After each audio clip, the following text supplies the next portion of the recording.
Hi,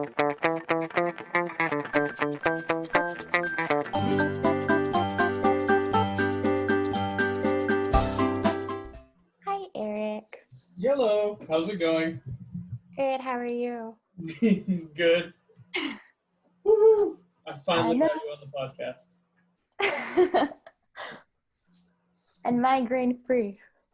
Yes. How are you feeling now?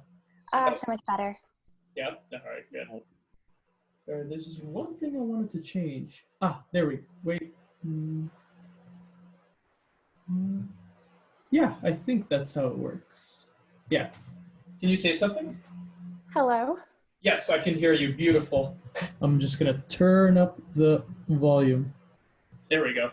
Now I should be able to hear you fully. Okay. Well, so, how are you? How's life? You know what? Things are going really well. I'm really happy with how things are right now. Yeah, I bet you are. And I know you talked to Agatha and you were like, oh, this is going to take, 20 minutes, 30 minutes, 15 minutes?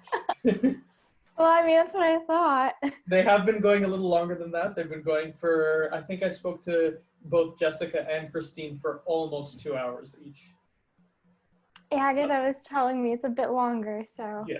So if you don't have time, I mean, we could always cut it short. We could do like the faster version, because I know I literally just finished planning for next week. That's okay. I still have to plan for Friday, but everything else is good to go. Okay, good. Yeah, no, it's. Do you have a PA day as well? Do I? Do you have a PA day on Monday? No. Are you sure? Yes. Because I feel like everybody has a PA day this week. Really? At least in Ontario, I'm pretty sure. What school board are you with? TDSB. TDSB. I'm pretty sure I'm back to school on normal on Monday. PA days January 2021. So your PA day is the 5th. Wait. Oh no, that's secondary PA day. Sorry. Board-wide PA days, your next one is the 12th of February. Okay. I was going to say, I don't think we have a PA day. Interesting. Okay, so you get the 12th off and the Monday. So the family day off as well. Okay. Lucky you. Thank you. Yeah. So just to let the people who will be watching or are watching, both of us right now are currently Ontario-based teachers. I work in Wire DSB and Tal. Miss Oren works in TDSB. Yeah. And we both worked in the UK together. We both went to university together, separately at first, but then in our teachers' college years, we actually met. And we're going to be, I guess, talking about how it's going now, and then also how it was in the UK for you, because you worked there for 2 years, as opposed to me and Agatha, who only worked there for 1 year, and are now regretting it and want to go back. Well, I mean, like a year and like 7 months. Oh yeah, because yours was cut short too because of the pandemic. But that's like a good amount of time. Have you submitted your experience? To the TDSB? Yeah. I have, but I haven't gotten a response yet. No? Okay. Because make sure you double check on that, because I know I had a little bit of trouble. Like they were like, oh yeah, we noticed you submitted it, but we forgot to give you back pay. And then Agatha had the same problem, pretty sure. So you might want to just double check, make sure that that it's coming. Yeah, I will. Thanks. Mm-hmm. Yeah, because I didn't realize that you could submit a broad as long as you're working full time, you could submit a broad experience, as long as you are teaching. Which is something that they told us in university that wouldn't count. Yeah, that's true. I remember that professors saying oh yeah, it doesn't matter. You have to have Ontario experience to have Ontario pay. But then you told me about that, and I was like, let me research into that. Yeah. So maybe what they meant was you're not going to be able to get seniority. So your pay will go up, but you will still start at 0 seniority. So you could be like a teacher from abroad who's taught for 10 years and get whatever the pay is, the 10-year pay for an A3 level teacher, but still be at 0 seniority because you've never worked in Ontario or in an Ontario specific board. which is a whole other thing. Like, why do you lose your seniority switching different boards?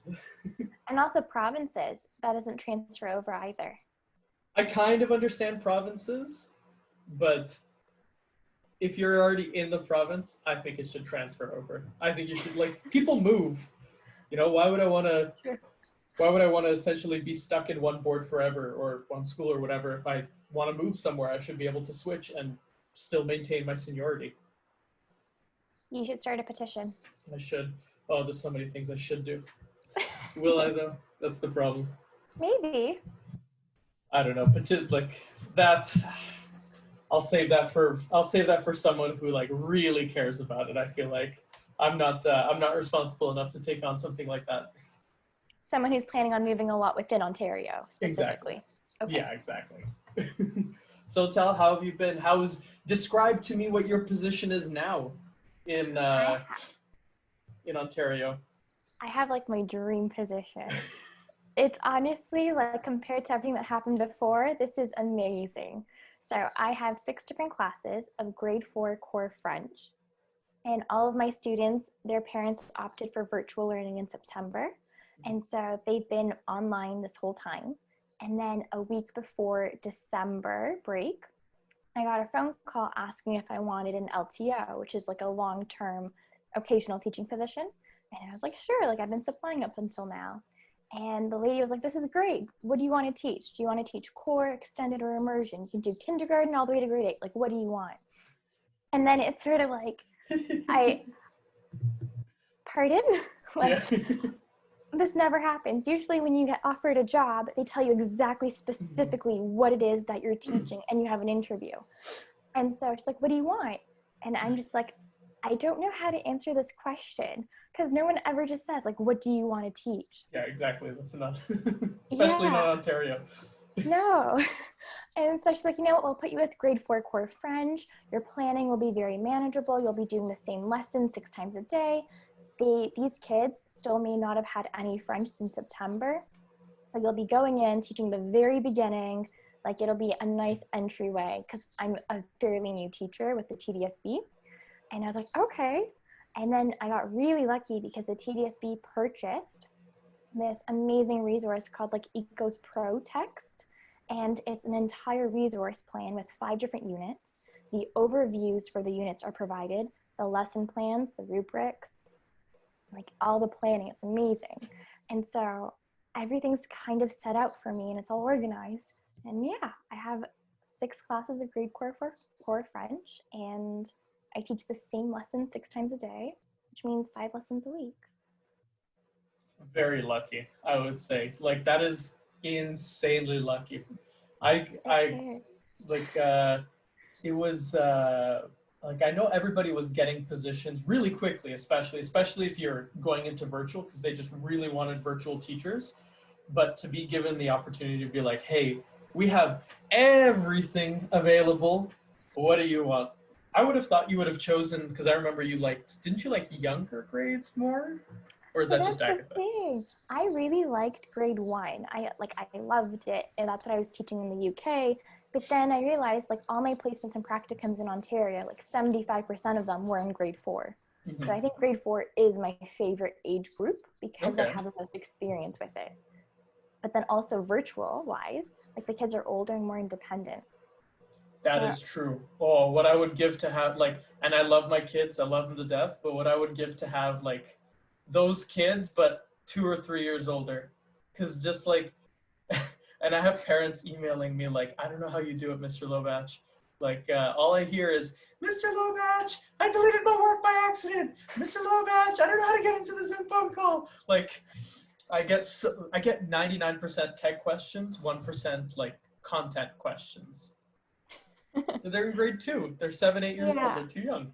It's hard. It's really funny. It's really difficult. Mm-hmm. How are your grade 4s with tech? I would say 75% of them very confident, very competent, and then you have the kids with the tech issues, or the days where their Wi-Fi cuts out, or the kids who just don't log in, and you don't know if it's because they have tech issues or because they're choosing not to. Yeah. Because it's the prep class. They're not like they don't have to be there. Like no one ushers them to class. So It's hard to tell at times, but most of them are quite advanced with technology. Okay, good. Yeah, I would say for me it's less than 75%. I want to say like I'm gonna say like 30% have like minimal issues. 30% have some issues, and like like 30 to 40% have like catastrophic I've deleted my work issues. So Like my sorry. computer's on fire issues. I don't know how they do it. I have kids who like will delete their entire whatever it is that I put on for them for their assignment. Gone. And it's not like one slide is gone. It's the entire thing is gone. I can't even get it back. It's just gone. And I have to like create a whole new assignment just for that one student or two students that managed to delete their work. And they don't know how they do it either, because it happens randomly into like random kids. That's so interesting. Yeah, I mean, I use Google Meets and Google Classroom, and I love Google Classroom because it's and Google Meets and Drive because it's all in one system. It's easy. But if I had the choice, I would definitely take some of Zoom's features and like some like other features from other places. I'm surprised they haven't put in more time and resources into like beefing up these things. Like they knew it was coming and they had to have known that they could have made a killing off of putting out these features, because that's all that they care about. It's however many people are using their software. So I'm surprised they didn't put out like I can't force mute all my kids. Like I have to do it one by one, which is very annoying. Or like I can't keep my kids force muted. Like I have kids who like will just unmute their mics. I'll be like, "What are you doing? Like I can hear your mom yelling in the background. Can you please mute your mic?" I'm like, "Oh, Yeah, I sorry." have Click, and then it unmutes right again. But like Zoom, I think you mute them permanently. You can. So not permanently, temporarily. And Mm-hmm. so I use Zoom with Google Classroom. Mm-hmm. And like I post the Zoom link, so you have to change the passcode and the ID every single day. Yeah. And so I like send it with like the day's slides and my kids log on. But yeah, so if you have kids who are talking when you're listening to a video, you put everybody on mute and then it's just quiet and then everyone can listen. But Yeah. then you still have that kid who will like click on unmute and just start talking, or you'll hear background noise and you're like, remember, we need to be on mute when somebody else is talking so that everyone can hear them. Mm-hmm.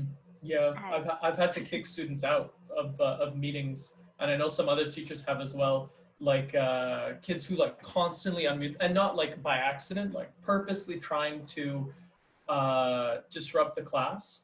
It's the same idea as asking them to leave the class, asking them to go to the office. I remove them from the meeting, and then I call home after and I say, listen, I'm sorry, but I can't have one student disrupting 15 other students learning. They can catch up on their own. They chose to disrupt the class, to be disruptive. And I know one of my colleagues has had a few times where she's had to do that because she has a little bit more of a rambunctious class than I do. wow, wait, how many kids do you have? So I only have 16, which is like in person, it's a good amount. Online, it's like perfect. It's pretty easy to go with. It's not like in the UK we had 30. Like, could you imagine marking 30 people's work right now? I have 176, Eric.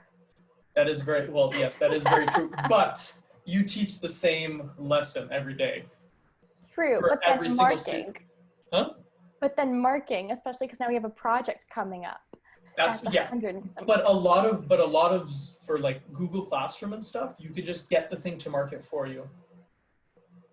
That's what I've been doing mostly. Yes and no. If you do it in like a quiz format where it's only one answer, yes. But if you're going to get the kids to type out an answer, or if they're doing a presentation, or if they're speaking and you're assessing like their speaking skills, their listening skills, that takes a little bit more time. It does. How have you been doing oral presentations? Well, Tuesday and Wednesday is our first oral presentation, so we'll see how that goes. Good luck. Good luck. Thank you. We are using Flipgrid as an option for kids who don't want to present live, Yes. which is amazing, like such a good resource. And because I tell them it's about hearing them and not just seeing them, they can put this massive emoji over their face if they're not comfortable. Like it's such a great tool to have for online teaching. And kids whose microphones don't work on Zoom, miraculously work on Flipgrid. And so it's like a way Yeah, to well, I wonder how. if All it of a works, it sudden, works. yeah. Oh, that's like I've been using Flipgrid a lot recently. I've been doing we did presentations where essentially the students were weather reporters, meteorologists, and they had to present the weather on their birthday, present me like what they're going to be wearing outside, what the weather's like outside, what the temperature's like, an activity that they could do outside during their birthday, and what the season is outside. So they were like, bonjour mes amis, je m'appelle bla bla bla, je suis météorologiste et voici la météo d'aujourd'hui.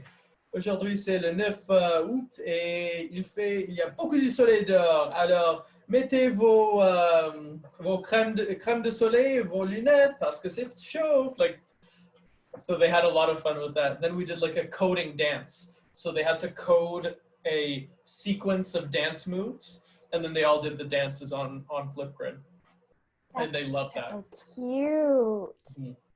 You know what? I might steal that idea because core French, if you line it up with like French immersion, what I'm doing is essentially grade 1, grade 2 French immersion Yeah, stuff, yeah. but like toned down. So Mhm. I might take that meteorology I have activity. so many resources where I have all of my weather resources. They're all on my Google Drive, you know. Thank you. Yeah. Oh, and how has oh God, what was it?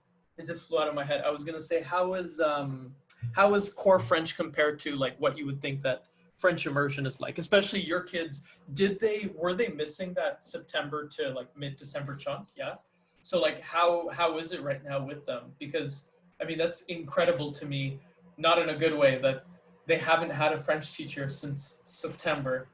Like they are essentially half a year behind on something that they've never learned before, which is horrible. Like to me, that's horrible. It is.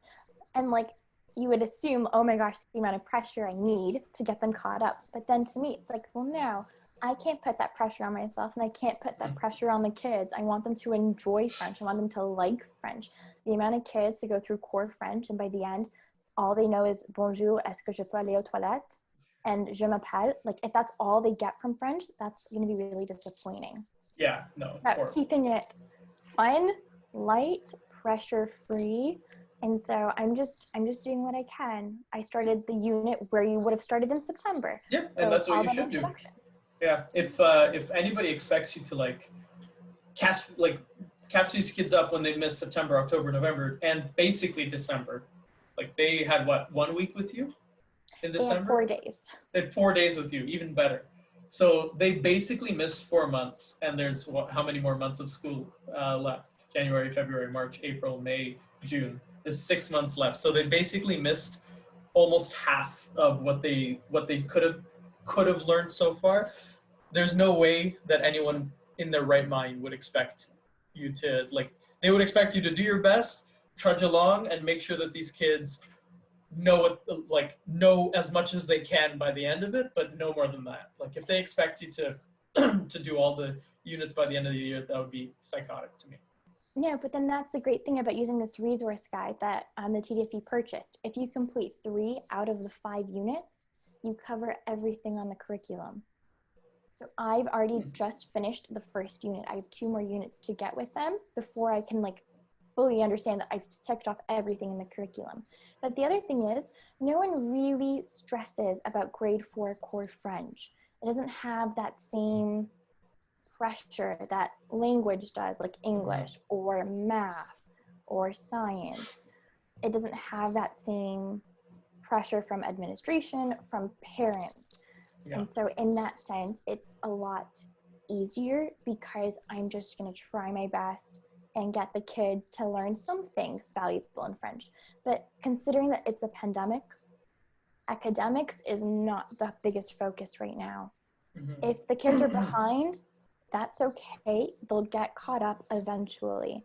I think the biggest focus is their mental health, their emotional well-being, getting them just to talk, to communicate, to socialize, because virtual learning is so different than in-person learning. they can't just have a group project and just talk to their friends like you would in a class.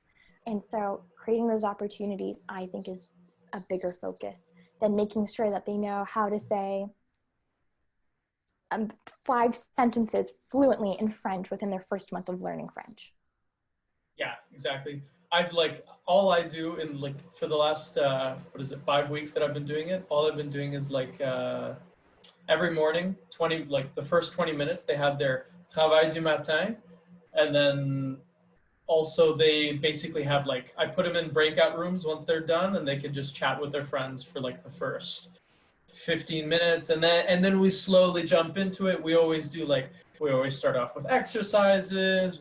In the middle we always do exercises. We just have like, I'm much more lenient on like random conversations, because they just don't have that chance to talk with their friends. So like, if all of a sudden we're talking about, I don't know, something like snowmen, and we were talking about like, I don't know, inclined planes a second ago, I'd be like, okay, fine, I'll let it pass for like a minute or two, and then I'll be like, okay, mes amis, on revient aux sciences, or something like that. So just, I'll give them that leeway, because they need it, especially like grade 2. They like not seeing their friends, so I can't even imagine.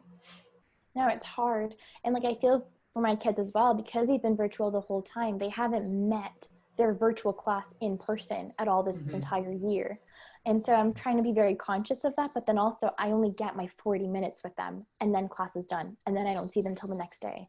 So there's like a pressure to stay on task and stay focused, but then I'm trying to be mindful about how can I include conversations into the lesson. Yeah, I've been actually getting them to do a lot of conversations. I've been putting up a random French expression on the board every morning, and they have to guess what it is. So like, I think the first one was like être un chèvre or something, like, I can't remember what it was. It was basically like, it translated to like, be a goat. To be a goat, yeah, basically. But it basically means you've lost your cool, you've lost your patience, you're upset, because goats are notoriously like temperamental. So like, they had to figure that out. Or there's another one where it was some il fait du cochon dehors, something like it. It's basically like a pig outside, and that meant it's really bad weather. So like, we've been putting them into breakout rooms, and I've been getting them to come up with their own definitions of French expressions, and then I'll tell them the actual one. That's cool. It's like develop their creative thinking as well. Mm-hmm. Yeah, because a lot of them take it, I mean, I get it, they're in grade 2. A lot of them take it literally. They're like, Mr. Law, it means to become a goat. That's the only thing it can mean, you know? And like, some of the kids will be like, does it mean to make a funny face or something? Because they're like, goats stick out their tongues a lot, or they're like, I don't know. Like, does it mean to eat everything? No, it doesn't mean that. So it's interesting. It's fun to see where their minds go. That's so cute. What do you want to be when you grow up? A goat. Yeah, exactly. Temperamental goat. Mm-hmm. So Tal, I have a question for you about, well, actually, we'll start off first. You have the same qualifications as me, I believe. Yeah, we both have OISE trained teachers, trained, very vague, very generally trained by OISE teachers. Both of us have FSL Part 1. Do you have any other QAs? I think you were saying you were taking one. Yeah, so I took 2 additional qualification courses in September to become a better teacher. So I took classroom management, and I took special education Part 1. Okay. How was classroom management? I know what special education is like. I've had a few people, like a few of my friends that took it, but I haven't had anyone take classroom management. Was it actually helpful classroom management? Like, this is what you should do in this scenario? Or was it like, here's the general thing that you could do? Like a mix of both. Okay. The amount of work that you put into the projects is what you get out of it at the end when you have your own classroom. Okay. So like, things that I struggled with, I kind of was like, oh, that's so cool. I could include that in my classroom. Because like, OISE, as you were mentioning, whenever you'd have a placement or practicum, you would always start around Halloween. Like, that would be the first day. Yeah. You would never see September as like a student teacher. So you don't know how the teacher creates that environment, how they set up their rules, their procedures, their expectations, how kids know exactly what to do, what's expected of them, where to get work when they're done, like all of those things that helps with management. You don't see how teachers do that. You just walk into a classroom where all the kids know exactly what to do, and you kind of mold into their routine. And so if they have a routine. True. Yeah, if it's already been established. Yeah. So like this course was like really like a good reflection on things I've done in the past and things I can do in the future as to how to create that first month. But even if you like start an LTO midway through the year, like let's say you join a class in February, how do you begin? Like how do you form those bonds? And like the trick is, don't focus on the curriculum. Focus for a week or two on the classroom, on the things that you would like to implement, and practice it. Don't just assume that kids can do things right away. Like really model it. And so like all of those tips I gained from the course, which I think is really helpful. And like I was able to try things out while I was supply teaching, because when you supply teach, you go into a classroom, the kids don't know you, you don't know them, you're only there for a day. You have to create your own rules anyways. And so things I was learning in the class, I was doing while supply teaching, and it worked. And I was like, wow, this is great. I can do this. So I actually found it helpful. Some of it was fluffy and some of it was very general, but like, I think that's expected. And then you get out of it what you put into it. Okay. That's good that it was actually useful. I'm just like, classroom management, it would be something that I would probably be willing to take. Like I think what Agatha introduced me to, I think she probably told you about it too, like the whole brain teaching. I tried to take part in that as much as I could. And my kids really love it. Like we still use it virtually too. It's not as smooth when we use it virtually. Like whenever I get them to do like the yes class yes, whatever, or mirror words, where they have to repeat what you say, like because mics are on a lag, maybe someone has a different internet connection, it's not as good. You'll have them all saying things at different times. It's very funny to hear to me. Like they'll be like, Mr. Lobach, why are you laughing? Like we're just repeating what you're saying. We're like, that's not why I'm laughing. But like classroom management was a big one. That's like if the course told you like first week or two, just stay away from the curriculum, do what you need to do to make sure that your kids are managed, basically, then that's a good course then, because I feel like that's exactly what you need to do. When we first came in there, like kids had no clue who I was. So it was basically introducing myself, playing as many games as I could with them, establishing where the boundaries are, establishing what they need to do to make sure that they're successful in my class, the things they should be avoiding, any pitfalls in my class too, like any pressure points that I have. I told them what upsets me, what doesn't. Like we did like a whole game like that. Like this is what upsets me, this is what makes me happy, kind of thing. So we went through all that stuff together. And I think like making sure that you participate in the classroom management as well is very important. Definitely, and kids pick up on it as well. So as soon as you break a rule, they'll be like, "Hold on, yeah, you broke a rule," and then it's like, "Oh yeah, okay. So what's the consequence for that?" Yeah. Like you have to really be part of it. Mr. Lobach has to go in a timeout. Yeah. But then like also she was saying, like the professor, that sometimes in the middle of the year you might need to put a pause and reset things. Sometimes they need it, like especially in the UK when the kids have so many holidays, which I love. Like as a teacher, that's amazing. It's so much better than Canada in that sense.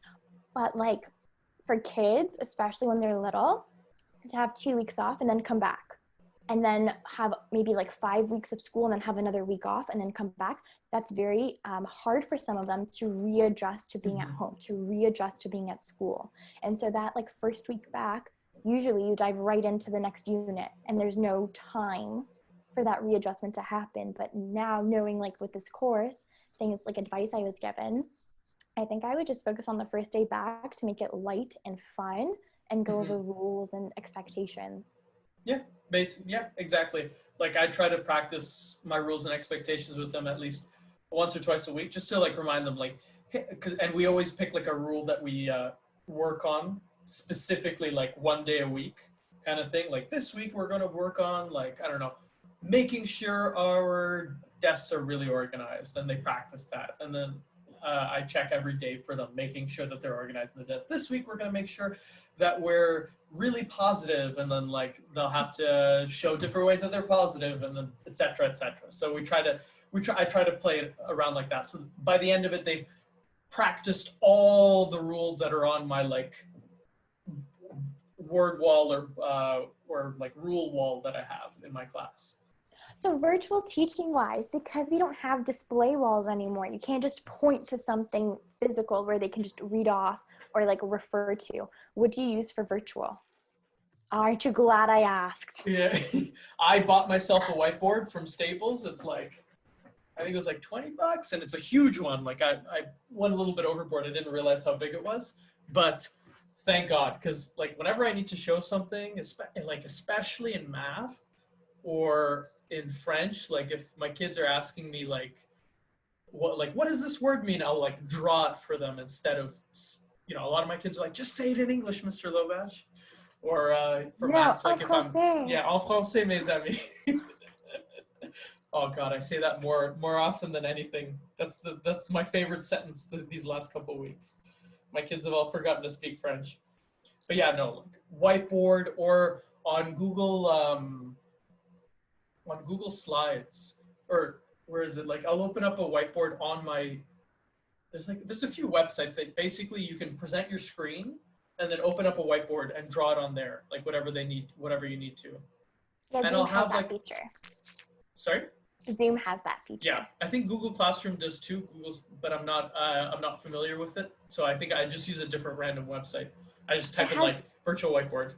It has Jamboard, but I wouldn't recommend it because kids go crazy when it's on, and then yeah. I have no clue. I've tried it 3 times.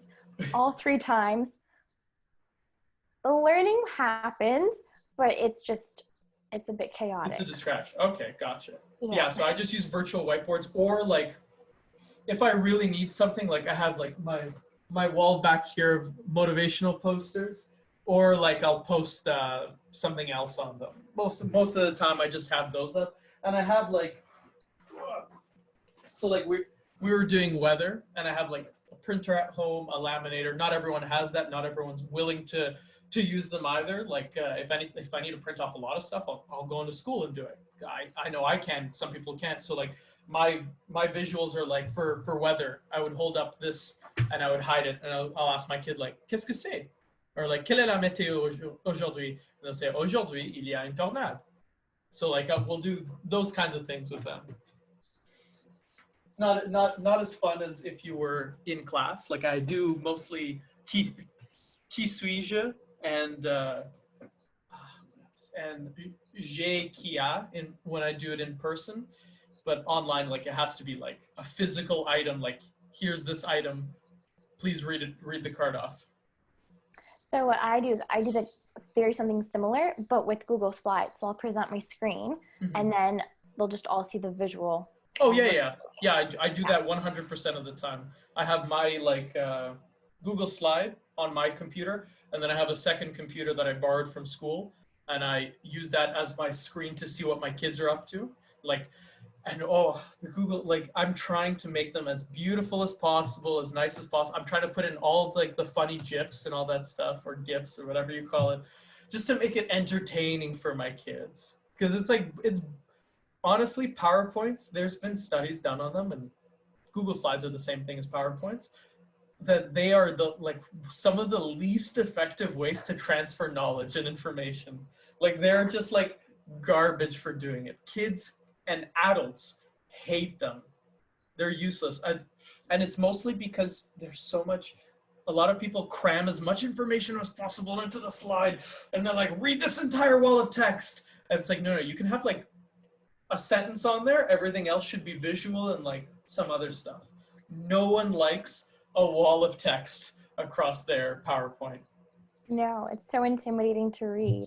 And then especially when you have students who have like IEPs and are behind in their reading in like their first language, like English or in French, either way, that's so intimidating for them. It's going to turn them off from wanting to participate and engage. Yeah. For No, sure. I try to make it as, and I'll send you a few after of what I've been making on my Google Slides. It takes a lot of time, like, honestly. And thankfully, so I'm sure, actually, you didn't have to do report cards, so you're very lucky. But I had to do report cards. I wrote, and I wrote 15 to 16,000 words for 16 students. And to put that in perspective, I teach math, science, social studies, phys ed, and French. So if you divide all that, 16, or what is it? Let's say it's 16,000 divided by 16, so that's 1,000. So it's about 200 words per subject per student.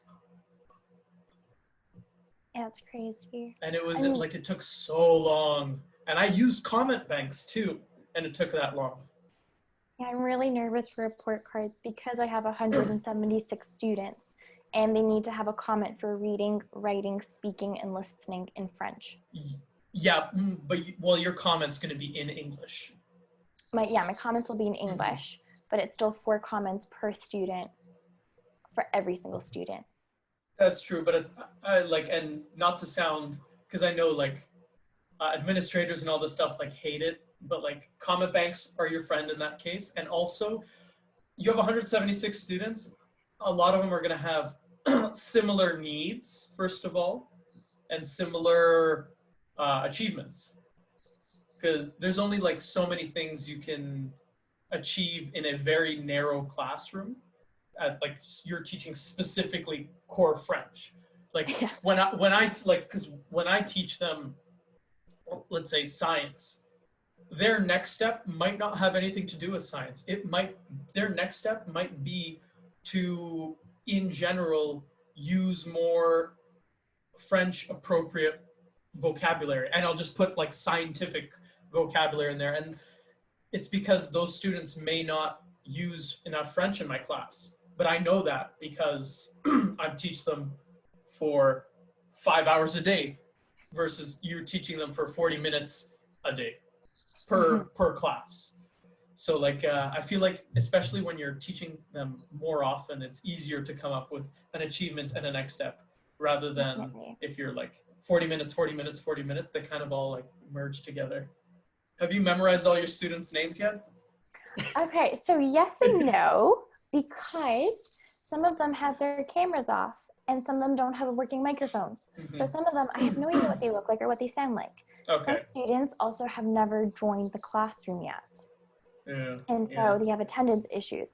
And then you have some kids who you can recognize by video, but because they don't participate as often, you kind of don't remember their name as much because you don't say it often. Yeah. And then you have the students who always have their hand up, so you recognize their voice, and those are the ones who normally have their video on as well. So it's very easy to see who they are and what they sound like.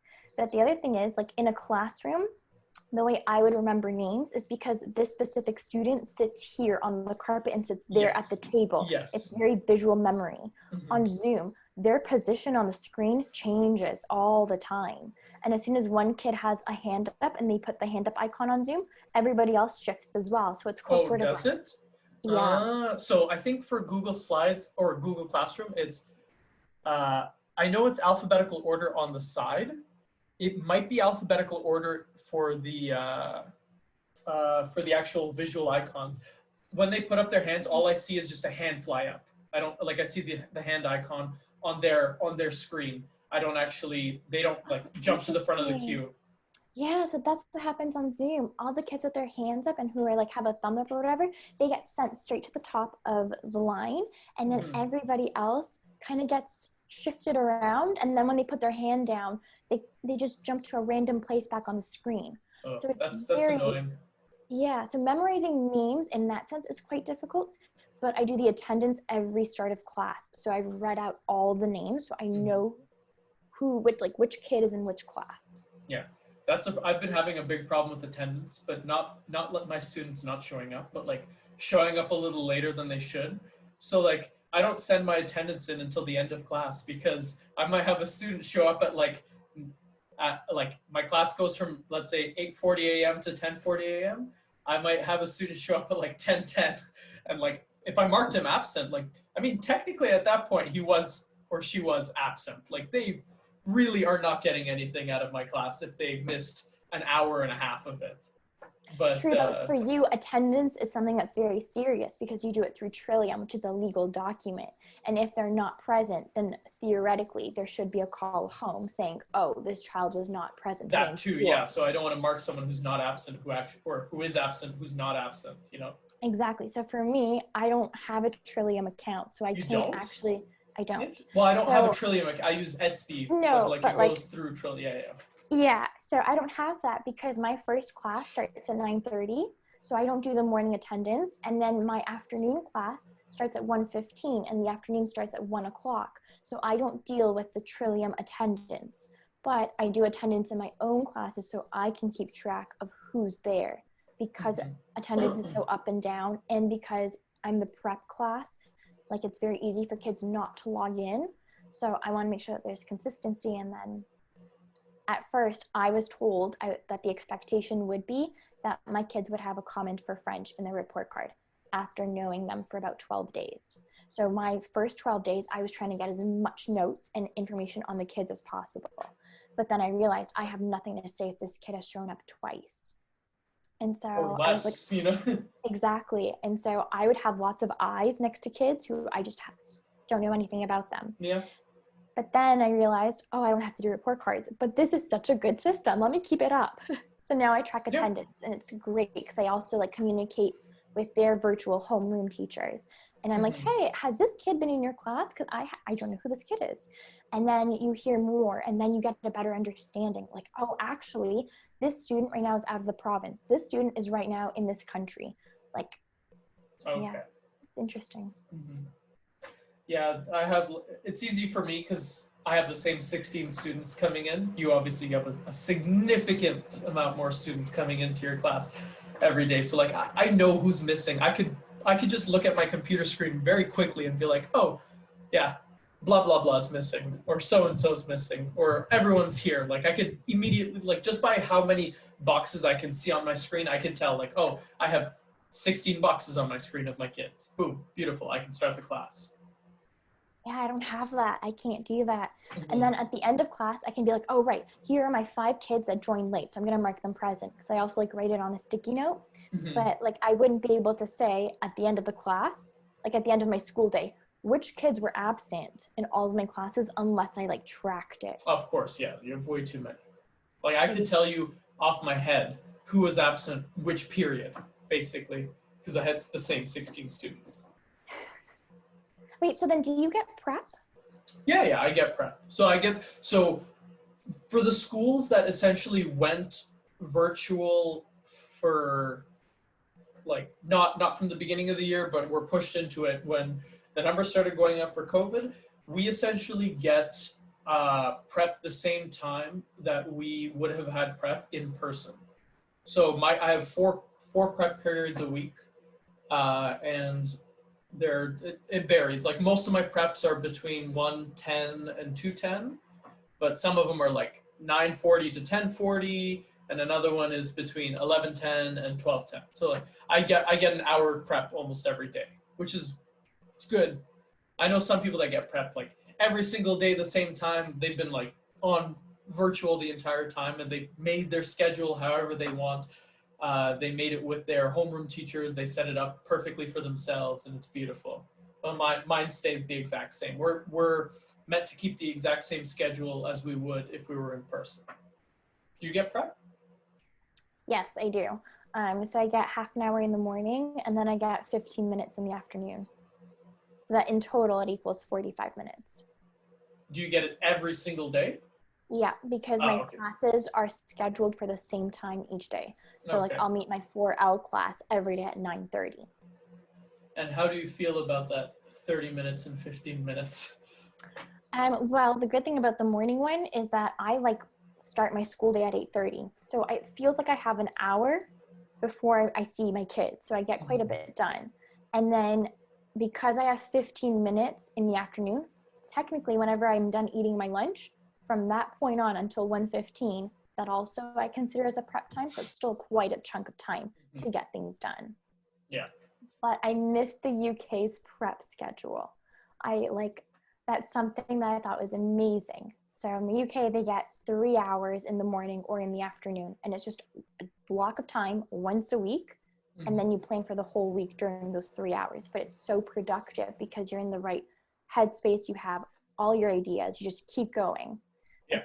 And you're working with your colleagues at the same time planning. So one person, you might all be planning together one unit, or you might be planning one person math, one person science, social studies, etc. And the more colleagues you have, the easier it is. So like there's different form schools.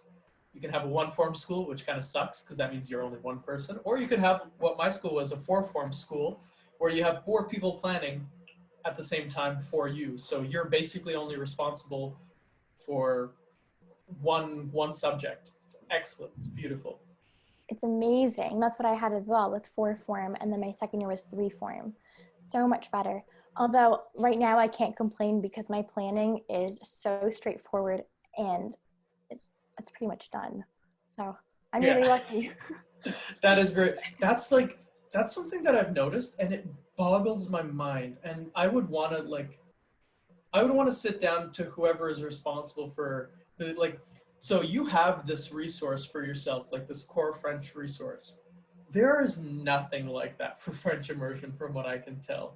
And there's nothing like that for any other subject. I don't know a single subject that has everything planned out. Maybe math, because you have a textbook that you can follow. Science, same thing. There are textbook, it's not even that. It's okay, fine. There might not be something that's government supported that's a resource like that, but there is definitely like private companies and private education companies that name the education publisher, whatever it's called, like Chenelier or whatever it is. I forget what they're called, but the ones that charge like $400 a book, and they're it just has everything in there for you. Whether it's good or not is irrelevant. They just have everything. French immersion does not have that. Like, you are responsible for figuring everything out. I've spent so much money on TPT because I'm not gonna waste my time reinventing the wheel and digging myself an early grave for trying to plan 5 subjects by myself in 4 hours for 4 hours a week, I'm gonna try to buy as much as I can, and there really isn't that much out there, so I'm still having to plan a decent chunk, especially of French.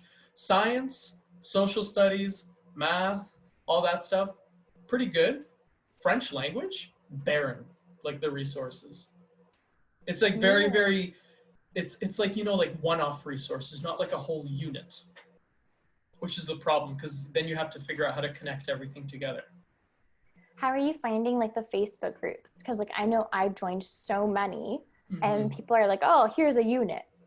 How are you finding that? Are you able to use any of it? Yeah, I've been looking at some stuff. I've been downloading some stuff. It's not always it doesn't always align with what you're hoping to do in units, and it also sometimes it's just not necessarily that good of quality. But that you could say that about anything. And a lot of the times I'm basically taking the skeletal structure of whatever people have already planned, and I'm making my own tweaks and whatever to make it better in my mind. That's fair. I know that with language as well, you base a lot of it off of a book. So if you have a book, you can do a lot with it. What is your book resource like for French immersion? So we haven't done, we do books, don't get me wrong. And we use different things for it. Like we have Raz Kids and things like that. They're like virtual resources for books, leveled books. But we haven't done a proper here's a book for every single student. The same. We haven't done that. That's not something that we're doing in grade 2, from what I understand. Oh no, I meant having a class read aloud, and then have all the activities for the week be about that class read aloud. Yeah. Yeah. We have done that before, and we do have pretty large size library in the school. With some books do actually have here's an activity for so and so this many activities for the week or whatever it is. And we have done a few of those. I haven't really like properly sat down and done like we will be doing short stories, and I think that's when we'll be doing more of those, like here's a short story, here's a couple activities to do for a few days. Like we'll be doing that more so I think in the coming months. I have to take a look at my long range plans. I don't even remember. That's fine, but at least you have the long range plans done. I mean, they were purchased, but I mean, like math already had the long range plans done. Like the Ontario made the long range plans for math. Like they made their spiraled whatever, and that's fine. Like it looks a lot better than it was before, and it's much more detailed now, thankfully. Now they just need to catch up the French immersion curriculum to that. Like the French immersion curriculum is garbage. Like it looks like they barely put any effort into it. And You know what you can say that a lot about. I find it so surprising that the French curriculum document has everything, and it starts with core, and then it goes on to like extended. I don't even know if extended is even in it, but I then think it goes it on is. to immersion. It's all in like that one document. It's not even a So separate annoying. thing on its own. Yeah. I find that really surprising. Yeah, I don't understand how, like, because French immersion is grades 1 to 8. It's a huge swath of area to cover. And to put it in the same curriculum document as something that's grade 4 to 8, so half the time, or like, half the year, same thing. I don't even know what extended French is really, so I'm not even going to comment on that. But I think it's half. Half the maybe, days yeah. in English, half of it is in French, but then I don't know how they decide which subjects get taught in French. So I know that, so like my school's a French immersion school, but basically what they're doing now is like starting from grade 4 or 5, math, science, and something else get taught in English. PE, I think, even though we're in a French immersion school. Why? Because there's not enough French teachers in Ontario, so they can't get enough people to do all of those subjects. Wow. Mm-hmm. So you could be working in a French immersion school as an English teacher, like teaching math or science. There are those opportunities. It's a little weird.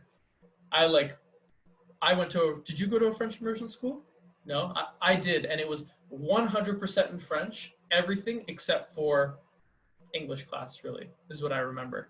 Math was taught, Music? Music was in French. Pretty sure it was in French. I'm thinking like prep teachers. So prep teachers would be like gym, music, Gym was in French. The library was in French. All of our, I'm 99%, everything was in French. Yeah, math was in French, science was in French, social studies, geography, history was all in French. That's what French immersion should be. Yeah. Everything should be immersed in the language. Yeah, exactly. But they just don't have enough teachers to accommodate all those students. I don't know. I have no clue.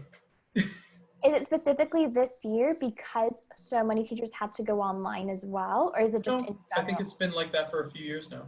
I think a lot of schools have been like that for a few years now. Who knows? Yeah, I don't like it too much. If you're going to be in French immersion, you best be in a French immersion program, like proper, full time, not. That's what parents expect as well. So there's going to be a lot of parents. Yeah. Who are unpleased with how their child is being taught. I don't think they necessarily have that big of a choice. So. Mm-hmm. That's true. Yeah. I don't know. All right, Tal. Well, I have a few questions for you about the UK. Okay. Because that's why we're really here. So, how you taught in the UK? You said for 1 year and 7 months. So, in that time, what positions did you hold? So, I was a year 1 teacher both times in 2 different schools. So, my first school was in a place called South Hall, and then my second school was in a place called West Drayton. You pronounced that wrong. It's South Hall. Yeah, sorry, Southall. Southall. And did you like both of your schools? You can be honest. So I loved my first school. I thought it was like a really good fit. I really liked the environment in it. I found that there was a pretty decent work-life balance. Like teachers would be eating in the staff room and taking that 40-minute break to just communicate, relax, go back into the class, set up, and then you're fine for the rest of the afternoon. And then I just felt really supported. Like my vice principal, she would check in on me. She would come in. She even taught some of my classes for me so that I can observe her teaching my set of kids so I can get like more experience and just tips. And my year leader was like very organized. She had all these plans for what the week would look like. She'd be like, okay, this is what you're going to be creating. This is what I kind of want it to look like. Here's how you're going to differentiate the activity. And so it was very clear, very straightforward. Felt like I was doing a good job. And then my second school was a very different work environment. They really valued productivity. So as soon as you get to the school, as soon as the kids are there, every single second counts. So if you have a free second, you are reading with a kid one-on-one. You have to fit everything into your timetable. It's so important. And so my second school taught me a lot more about fitting in guided reading every single week and reading with every single child one-on-one, so that by the end of the week, you've ticked off everyone in your classroom, which is, again, 30 kids. It taught me like how to make things really quick, how to work in a quick-paced environment. But lunchtimes, I would be sitting at my desk eating alone, trying to get caught up or plan ahead or set up the classroom or mark. Like there was never a break. Mm-hmm. And so in that sense, it was really intense and at times very draining, but I think I'm a better teacher because of it. But I wouldn't go back necessarily and be like, that's the experience I want to repeat. Yeah, exactly. Yeah, no, I would like, I feel like that experience is what a lot of online teachers are going through right now. Like trying to go through, make sure like everything's marked, everything's made, because everything does take a little longer online. I don't know if you think that is. I definitely think it's true that things take longer online. There's a difference between printing off a resource and making a resource by hand, like from scratch, or something, or That's like true. It is true, but also making things virtually fun and engaging. You can't just give a worksheet where they can color and they can cut things out and make something into it. Like it has to be virtual, and so finding ways of making it still engaging and fun, I think that's the trickiest bit. Mm-hmm. Did you have to work virtual at all in the UK? No. So the way it happened was I was let go by my school because there was a teacher who was on maternity leave. She would have taken over the classroom in April, right before they went on their 2-week April vacation break. Okay. And so she was going to be in my classroom observing the teaching going on and kind of transitioning so that kids can get familiar to her.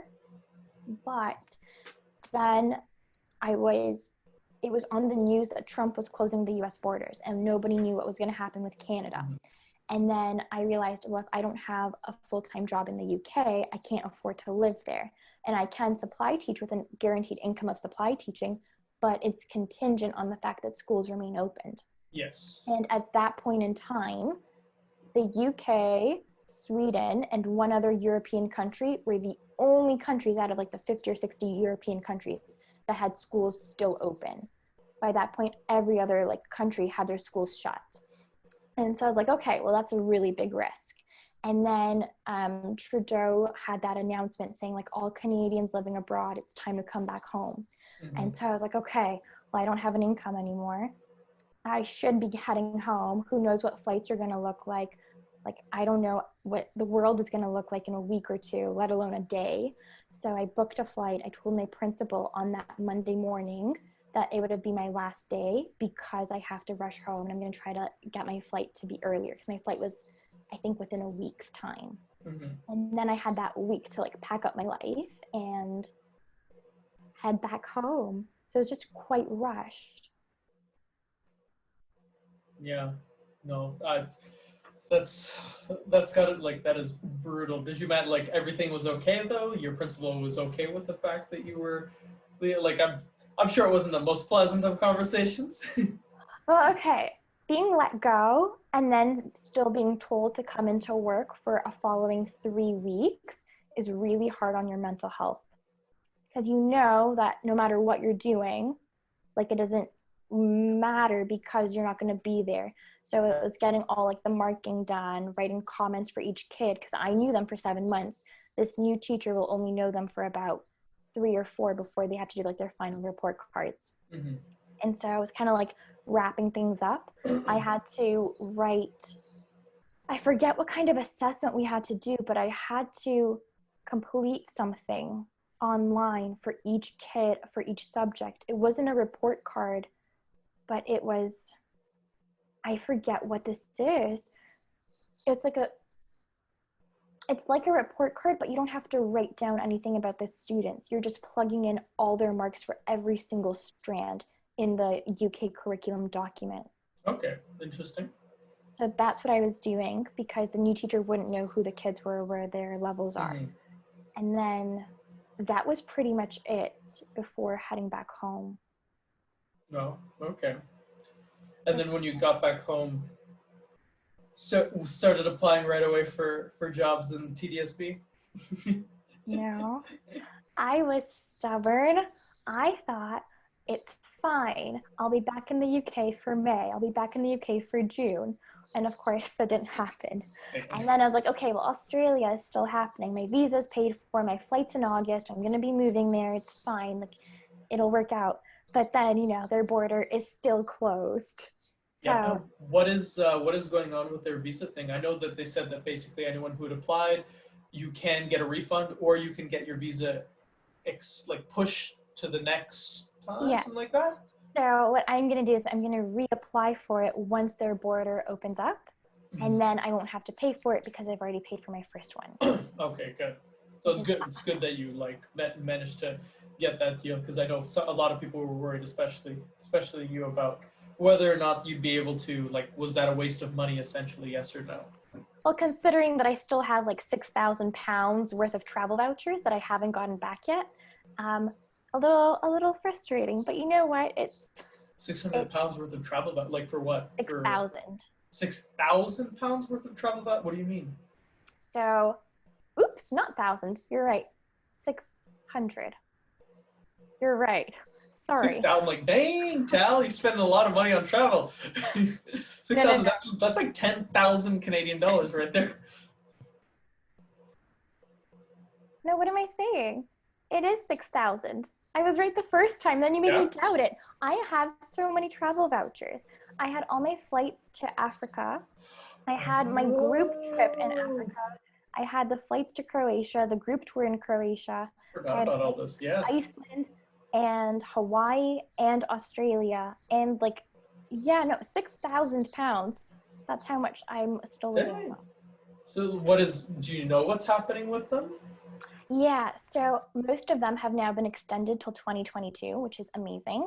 The group tour ones are a full lifetime voucher, so that's fine, that's sorted. Okay. I have flights to Africa, which are expiring in March. The one that I'm constantly in touch with the airline, still waiting to hear back. Yeah, you need to get on that because their airlines are notoriously not your friends, they'll say. There are some words that I'd like to use that I'm going to refrain from. But like I remember, so like getting our money back from when me and Agatha were living in China, getting our money back from one of the airlines was like a hassle and a half, and it was like talking to one of my grade twos who was having technical issues, like catastrophic technical, like we've deleted everything, like basically on those levels. Like I can't believe that some of these people were able to get positions in customer service in these kinds of companies. Like the level of ignorance and sheer not smartness is prevalent. And then also like my sister was in where was it? Vancouver, Whistler, and basically one of her flight was canceled without her knowledge by basically the airline said we're no longer flying to that destination, so they canceled all flights to there, and she wasn't notified by the airline or by the like the booking company that she booked through. And she found out the day before, had to scramble really quickly to like buy new tickets and stuff. And they're like, "Oh yeah, we'll give you a travel voucher, no problem." But luckily, she was going. Her and her husband were going with another couple that were what's it called? One of them was a lawyer, so he was like, "You're giving us our full money back." And if we want, like he sent I'm sure he sent them some sort of like letter saying like, here are all the legal reasons why you're giving us our full money back, and if you have any issues with that, we'll see you in court, kind of thing. So how can I get in touch with this lawyer? Yeah. I'll talk to my sister. I'll see what I can do for you. Because yeah, don't like if they're expiring, like you need to get on things like they're gonna push it. That specific Africa airline that I'm thinking of was at least 980 something pounds. That's all. Yeah. So not what is it? 980 something pounds. That's if it's like $1.60. So like basically £1,000. That's $1,600 right there, Canadian. Basically, it's a lot of money to just lose out on for no reason.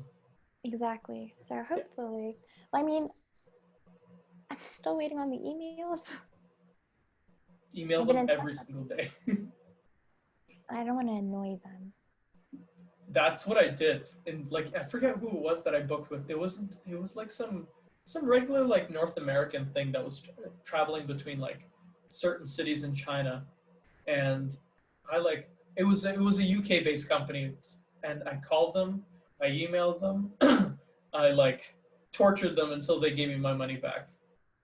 Because they're like, "Oh yeah, it's coming," and then they'll like, "Oh, we tried sending it, but it didn't go through. That's so weird. Maybe are you sure you don't want a travel voucher?" So I'm like, "No." Like, that's fair. Because they're gonna try, like, they will try to screw you whenever they can. It's an airline. Yeah. So we'll see how that goes. Hopefully, I'll get something back. Hopefully, most of it. Yeah, hopefully, yeah, or at least a travel voucher where you can go no expiry date. With no expiry date. Yeah, I'm pretty sure. So like if they offer you anything with an expiry date, like I'm pretty sure that you can technically sue them, because let's say, yeah, we're offering these flights, but legally, or like maybe they're giving you this travel voucher, but they're not offering any flights, so that's not your fault. Like that's them not offering the service that your travel voucher is good for, or whatever it is. Well, I'm sure they are offering flights. It just doesn't mean that I can go. I'm sure they're not. I'm pretty sure they've canceled all these flights. You can't even leave to these countries right now, I'm pretty sure. Yeah, that's the problem right now. So we can't leave to get there. Yeah. But I think within those like countries, they are still flying between them. I don't think their borders are shut. I have no clue. And also, like, is this tour group like still going right now? No, they're not. No, not at all. And so like the tour group, thankfully, they have a lifetime like refund credit to the company. Mm-hmm. So the thing is, if and when Australia opens, I'm sure I could just transfer the money I would have spent on Africa into Australia. Hopefully, yeah. And if not, then I'll just have to go to Africa one day. Who knows when things are much more calm. Mm-hmm. And there's no variant. Mm-hmm. And yeah, we'll see. Well, good luck, Tal. I'll see what my sister's friend can say. Thank you. No problem. So Tal, why and how did you get to working abroad, at least in the UK? Well, I always knew that I wanted to leave Toronto, and I still do. I still have that feeling of I don't really want to settle here. I don't want to live here very much. So I've always had that. And then, I mean, Agatha has the same mindset. And Agatha has twice the mindset. Like 75% of my university life, we had the same courses. We were partners for everything. Like she's like probably my best friend from university, her and like Elizabeth. And so I knew that she had the same mindset. And then at OISE, there was that career fair. And like, I remember Agatha, like she was going to go to like South America. She was going to go to like a French speaking place. She was going to improve her French. That was like her dream. my dream was to go to Australia right out of university and get a teaching job. So like we went to like all of these different booths for like teaching agencies, just anything that's related to teaching abroad. And the UK took up pretty much the entire library. It was the entire main floor because they Engage education. Woo! No, or yeah. But no, it wasn't just Engage Education. It was all these companies because the UK has such a teacher shortage. And it's like, there was like Redbox, there was Impact, there was Engage, there was like 7 other companies that I don't remember their names of. And so we just put our names down for everything. And then when we met up with Ashley, who was the recruiter for Engage Education, both of us just had such a good feeling about her. She was just so real, and like she wasn't purposefully trying to sell us. It was just having a conversation with her. And we're like, wow, that's like a really good feeling. And then she explained iDay to us. So essentially, this company pays for you to go to the UK for an entire week. Hotel expenses are like included. They pay for the flight. They pay for everything. The taxi rides. They give you like a little seminar on how to apply for jobs in the UK. They walk you through the UK curriculum. They explain what Ofsted is, how to like look at a school website and how to see if it's a good fit for you. And then they set you up with a ton of interviews. And then based on how those interviews go, you will go into that school for a day and just teach around some lessons. You'll be observed. You'll have your formal interview with the principal. You have all that going for you. And so we're like, wow, that's amazing. No other company has offered this. Yeah, exactly. And they were planning on like giving like relocation, reimbursement costs, and just like, it just seemed like such a good fit. So we met up, we had like university classes one day. And then after, we had a meeting with them at like their office space in Toronto. And we just like spoke to her for probably like an hour or 2. And we're like, yep, that sounds like a good fit for us. You'd get your own classroom right after university. You would have guaranteed income, which means you can live and afford to live in London, which isn't the most affordable city in the world. Yeah, I mean, it does depend on where you're working versus where you're living. Like if you're working in zone 5 and living in zone 1, a little tougher. Yes, because your pay changes, but also the commute goes way up. Yeah, your commute is going to be like $30 a day or like 20-something pounds a day probably. Yeah. So like that makes a huge difference. But yeah, so all of us, Eric joined along, came to I super late. My interview was virtual. I spoke to Ashley. I'm like, yeah, let's do it. Boom. I met, like it was online. I didn't know yours was virtual. I thought yours was in person as well. I don't even know if I've actually met Ashley. Not entirely. Like I probably met her at like at Oise when they had like the career day event or whatever it was. But other than that, I don't know if I've met her. I can't remember now. Probably. Was she in the UK with us one Friday? No. No, then probably haven't met her. No. But yeah, and so that was a really stressful experience. I wouldn't call it personally successful, but you know what? I think things happen for a reason. I ended up getting that dream school a month after coming back home from iDay. Yeah. And then it all worked out. I remember it was like 3 days in a row. You and Agatha bought your tickets for your plane tickets. So then I joined in and I bought my plane tickets with you. The day after, I paid for my UK visa. And then I did all this without having a job. And then literally the day after, I had that interview and I got the job. So I did everything in a backwards order. You guys did the interview, you got the job, then you applied for the visa, and then you did the flights. But you know what? It all worked out. Yeah. Well, it was hilarious because as someone who I didn't necessarily see myself working abroad, especially not right away, right after university. I was like the first one to get the position. But I think it's because I just had zero pressure on myself. I'm like, it's a free trip to London. I'm here for the free trip to London, really. So like, I wasn't even sure if I was going to take it. So I was like super not nervous about anything. Like talking to all the principals, all these schools, all these people. I'm like, hey, yeah, I'm just here. I'm a teacher, blah, blah, blah. and it was very like nonchalant, and I think that's why that's why I just had zero pressure on me, so that's why it went a little bit, it went smoothly, versus I know how much you two wanted to leave, so maybe they sense that they're like Yeah, I gotta do everything to try and get out. hmm. There was a lot of pressure that I put on myself. I think I got like a lot of anxiety out of it because I remember like not feeling well when we were in England and being like, this is not good. This is I not might have been just the jet lag. potentially. Hmm. But yeah, it all worked out. And then we were roommates. Yes, we were. So I had my room. You and Agatha had your room. We lived with our buddy Shane, our landlord. And the lovely Richards. Yes. Both of them were named Richard. Wait, The first what? guy who moved out, and then the second Richard. The first guy who moved out, his name was. Yes, it was. Yes, I remember that. Yes, it was. Now I liked the first guy. The first guy was Yeah, awesome. cool. He was cool, and he was also very quiet. Didn't get in anyone's way. Versus the other one. You know what? To each their own. Yeah, well, he should have kept to his own. Oh, but yeah, it was like we got very, very lucky, I would say, on our living situation in terms of just So lucky. area and price. It's not going to happen for everyone. Like basically, the person who was renting out the property, they were a house flipper. They purchased properties, renovated them, and then they would sell them for a much higher price.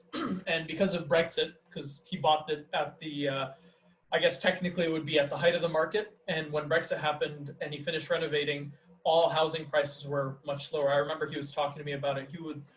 He bought it under $1 million. He was hoping to sell it for over £1 million, something along those lines. And it just, because of Brexit, housing prices were below $1 million still. He would have lost money on it, especially with the renovations. So he's like, I'm just going to rent it out. And I guess he didn't do as much research or just didn't care what the price was to rent it out. So he rented it to us for, I forget how much my room was. In total, though, we paid £444 a month each. So it's yeah, exactly. 44 times 3, because we divide. Like we didn't care. What it was like 1,300 something bucks a month, which like some people are paying like £700 a month by themselves to live in a much smaller place or whatever, you know. Definitely. No, we got super lucky, and it was quite a nice place too. Yeah, because like my second year, my room was like 4 times smaller. And you had a very big room though. You had a lot of room to lay out all your stuff on the floor and your candles and floor space is important. I have so my desk is the only place I work. I have an up desk basically. Do you know what that is?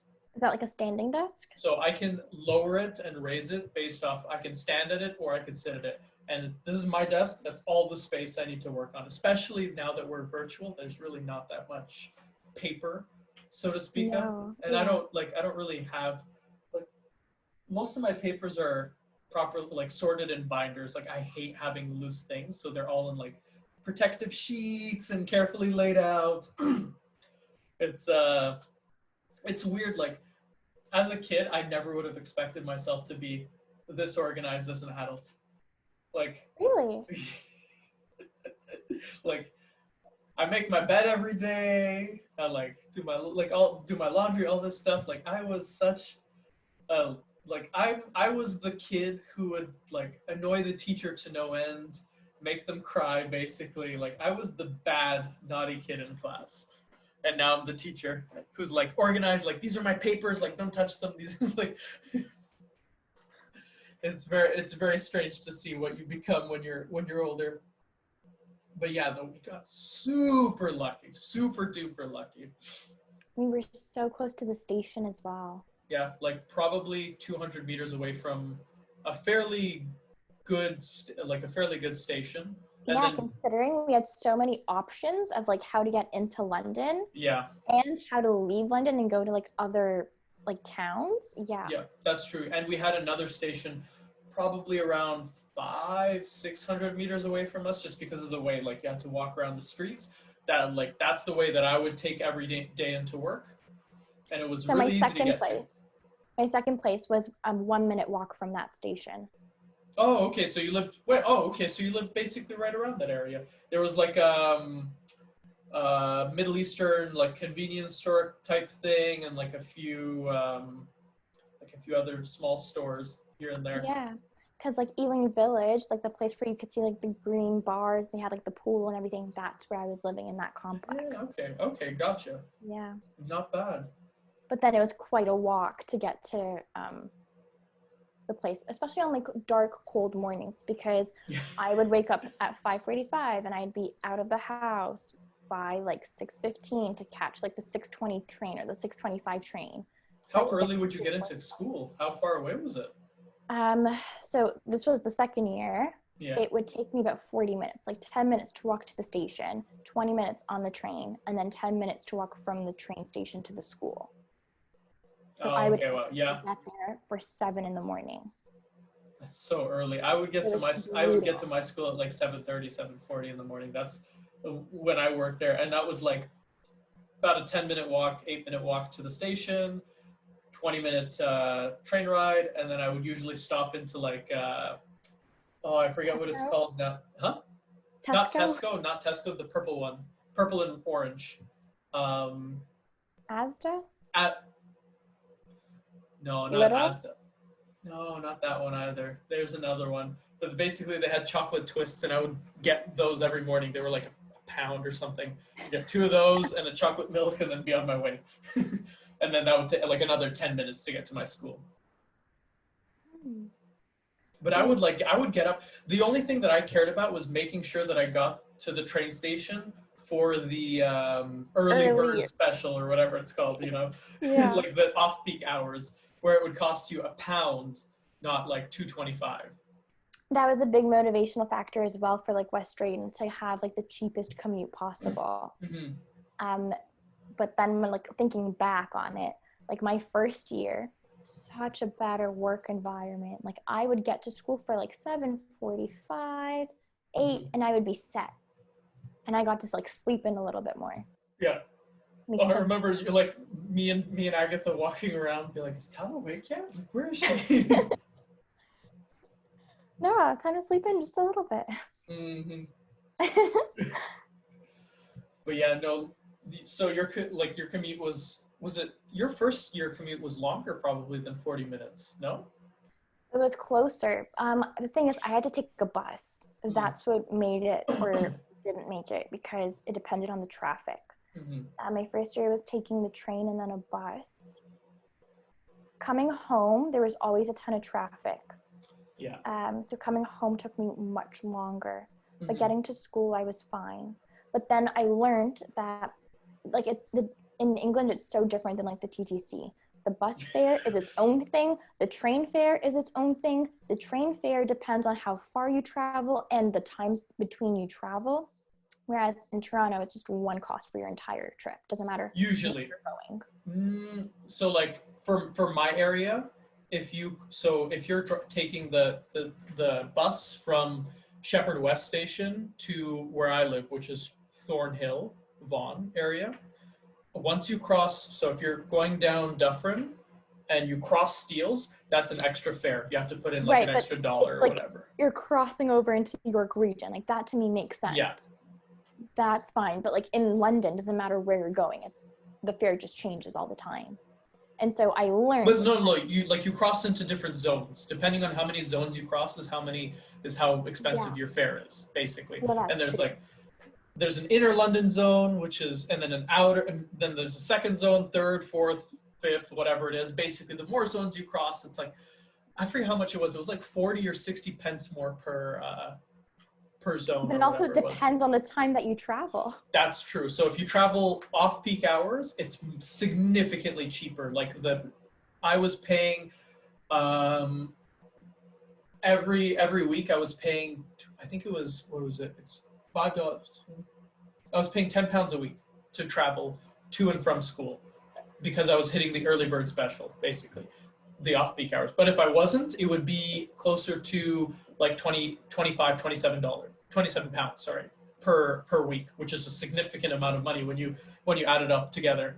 It is. So that's what I learned. So my first year, what I would try to do in the evenings was to take two buses home rather than the bus and the train, because the train would cross a zone and it would be high peak because it's like Or everyone's five going back o'clock, home. whatever it is. Yeah. Exactly. So then I would take my two buses home. So I only had to pay £1.50. So that in total for the day, I would spend like £4 or £5 in total for my commute.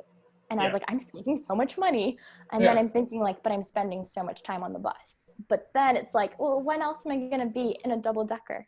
And I get to be exactly. on the floor. So it's like a part of the experience. And that's like, first of all, double-decker buses are awesome. But also there's another difference between the TTC and like UK bus, transit system. It's that you can actually call the UK transit system a transit system. The TTC is not a transit system. It doesn't come frequently enough. There aren't enough stops. It's basically useless. There are so many incentives to take the bus, which is why even though the UK has similar, or the UK is not a grid-based city. So their streets don't run grid. Because it's a much older city, they run like loopy. So that creates a lot of congestion. B, the UK has the UK's population in a much smaller area is basically the size, like Canada's population, more. I don't remember how much the UK's population is, especially like, how big is just England's population or London's population? Probably like I'm gonna Google it right now. London population. So UK's population, London's population, 9 million people.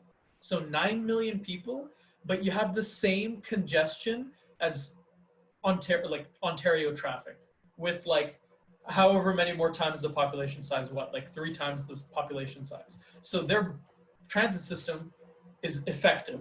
There's incentive to use it. People actually do use it. It's a lot less congested on the roads because of that. Because if there was 9 million people actually driving on those kinds of streets, you'd be screwed because their streets are much more narrow and everything. Yep. There's like, you pay money to drive into central London. Like there's a fare. That's true. Like it costs It's the carbon tax, I'm pretty sure. So basically, if you're driving into central London, you're paying a tax for like a green tax. And then also, there's no point in driving in. Where are you going to park? Yeah, that too. I don't know how much parking was in London. I don't remember.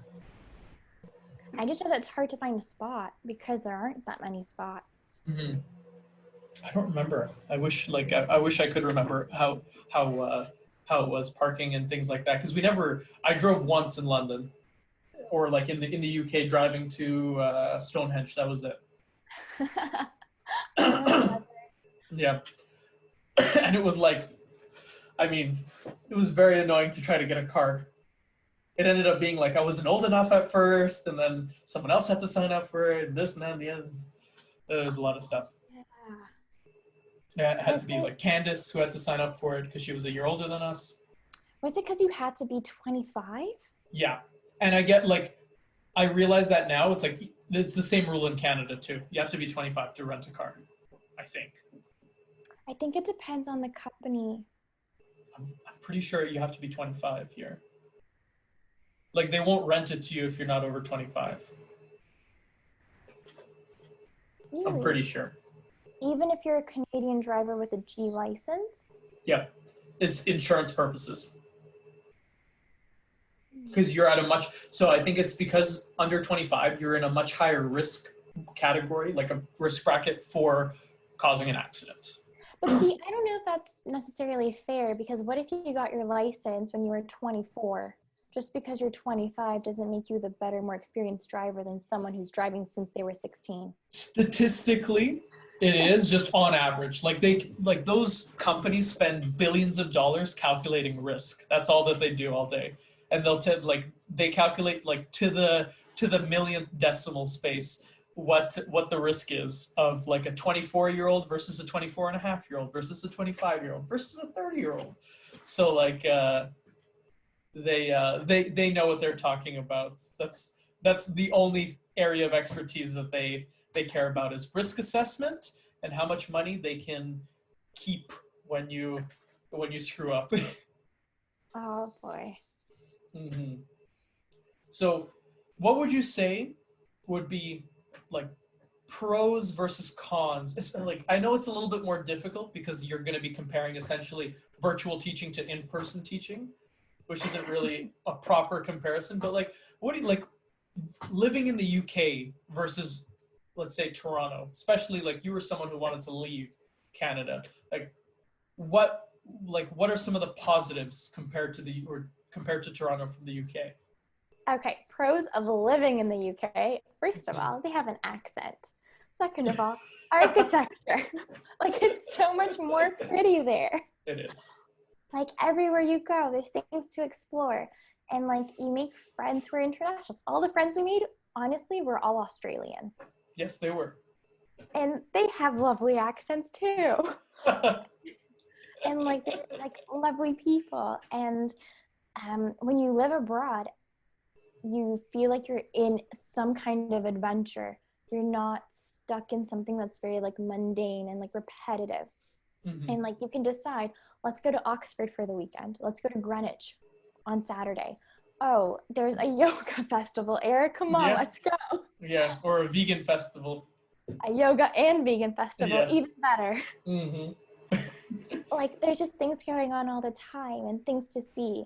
I think it's so much more exciting because you're teaching, you have this dream job, the one that you finally like have been dreaming about. It's hmm yours, you have it, you have your classroom, but you also get to like travel and explore.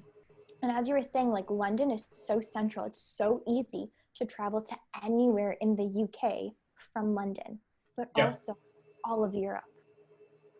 Like it's so accessible and there's so many different airports. So like when you're comparing flight prices, you can get a really cheap flight from maybe an airport that's further away, but like at the end of the day, like you can save on money and travel for longer. Why not? Yeah. Yeah, that's true. Especially like how cheap is a flight from I forget what the company's called. Stansted, Huh? like the airport Stansted. Stands, but no. What's that company called? It's like blue and yellow, their thing. It's like super known for super cheap flights. Like 20, Ryanair. 30, Ryanair, yeah, something like that. There's a few of them. But like, yeah, some of these companies, like they'll charge you like 30, 40, 50 pounds a flight, which is good luck. Like flying for I don't know, an hour in Canada is like a few $100 just because we don't have there's a monopoly in Canadian airlines. Like there's like a few places that fly to a few different places, and that's it. The UK, they're subject to all airlines in all of Europe. There's hundreds, probably maybe even thousands of airlines, small, large. So all these companies are fighting for your seat or your for your button their seat essentially. So the flight might not be the best. You might be a little bit cramped, but at least you're paying like 40 pounds for a flight to a different country. Like you're not going to find that anywhere else. No, but even if you want to do like an overnight bus and you want to go to Belgium for the day to see, Yeah, a Christmas market, yeah, totally exactly. possible. A bus plus a ferry across the ocean, or like the English Channel or whatever it was. But like, how awesome is that? You can't say you can do that No, you anywhere can't do else. that here. Good luck taking an overnight bus here. You'll still be in Ontario. I took an overnight bus once to New York City. It was expensive. Like going to Belgium from London for a round trip, so much cheaper. Yeah, I forget how much we paid, but it wasn't over. I don't think it was over 100 pounds per person. I think it was like 50 or 60. Like it was a bargain Yeah, what we paid. yeah, but I think we also got maybe like a Groupon or something for that. But like, yeah, that's another thing. Like you can get Groupons for travel, for like busing and things like that. Maybe you can get them here too, but they're not as cheap. No, definitely not. Like that's a huge perk of living abroad. I Yeah. think the biggest downside was how dark it was in winter because I ended up buying an alarm clock that purposefully would light up Yep, because I it have was that here. so dark. Like their sunset was like at 3:30 or like way before 4. and their Hmm. sunrise was at 8 in the morning. So like they had Yeah. way fewer sunlight hours in Toronto. And like I felt the difference. But then summertime, they have so much more sunlight. Like the sunrise was at 4 in the morning and it would go down at 10 at night. Like Yeah. long days. Hmm. No, I remember I was I bought one of those things for myself too, because it was a struggle waking up at night. Like for anyone who struggles waking up at night, I would highly recommend buying one of those like light up alarm clocks. So essentially it lights up about, you could set it like 15, 20, 30 minutes before you're supposed to wake up.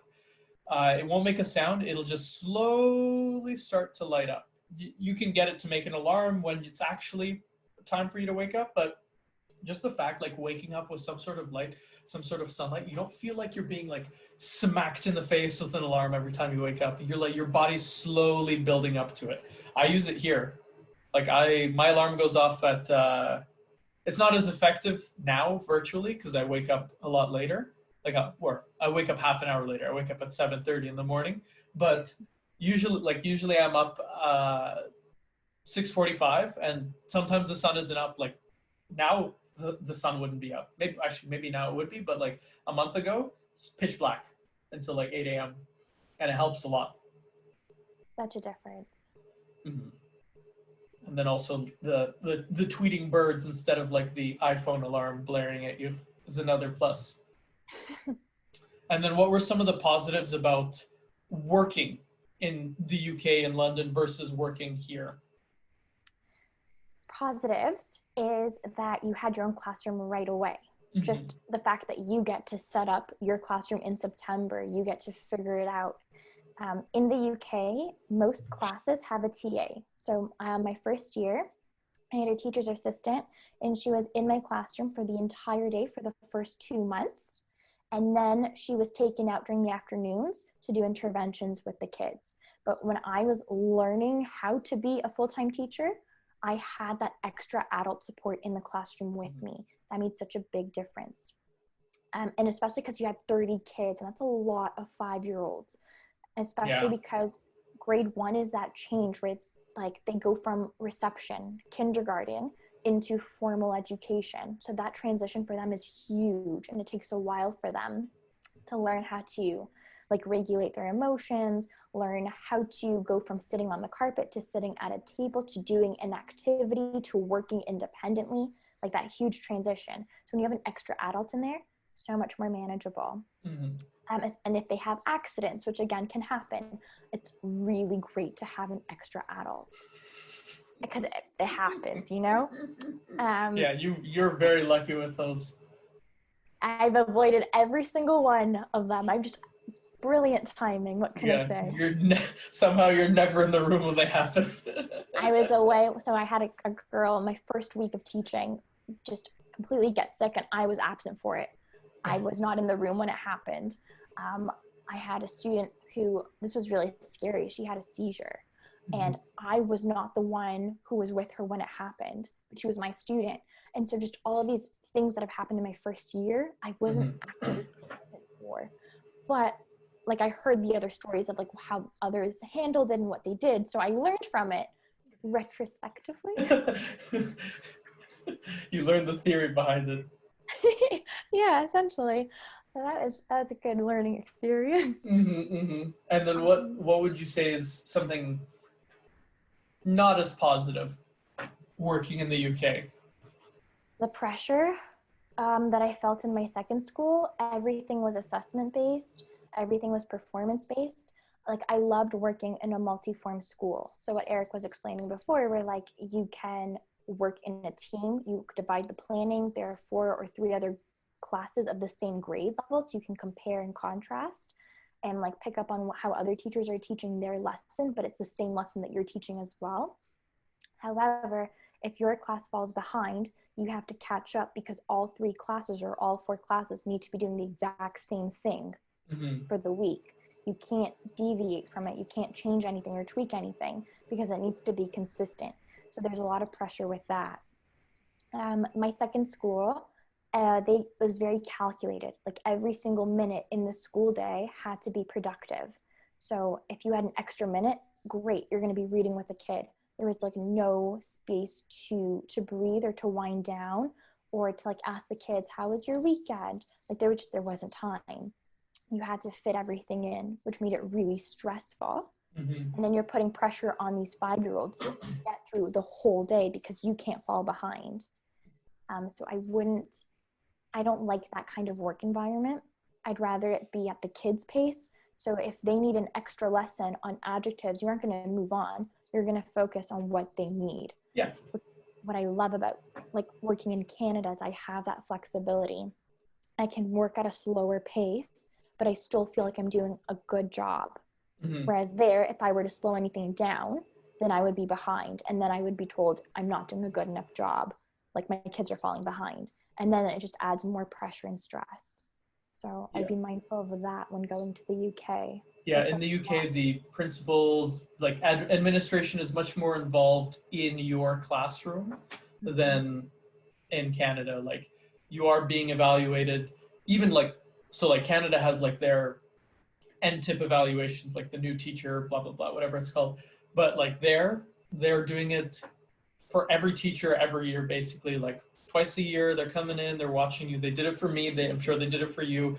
They've done it for everybody. And like they're always coming in, walking, like your principal might just like pop in. Like I think that's happened once this year. Like my principal was just walking around and upstairs and she heard us doing something and she just wanted to see what was going on. She popped in for a minute and left. In the UK, they'll pop in, they'll open the door, they'll walk around, they'll look at everyone's work, they'll see what you're doing. Like they're involved.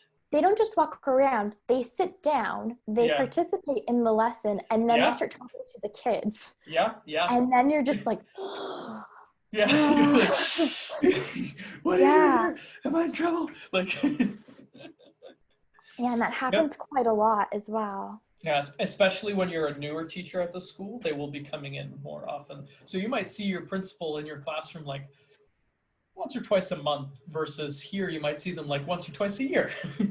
The other thing is in the UK, when you like not audition, when you interview with a school, you are like essentially auditioning. You perform an entire lesson to a group of kids, and then you get assessed by the principal and the vice principal and maybe like a head teacher, maybe somebody else, and they like take notes and then they discuss it with you after.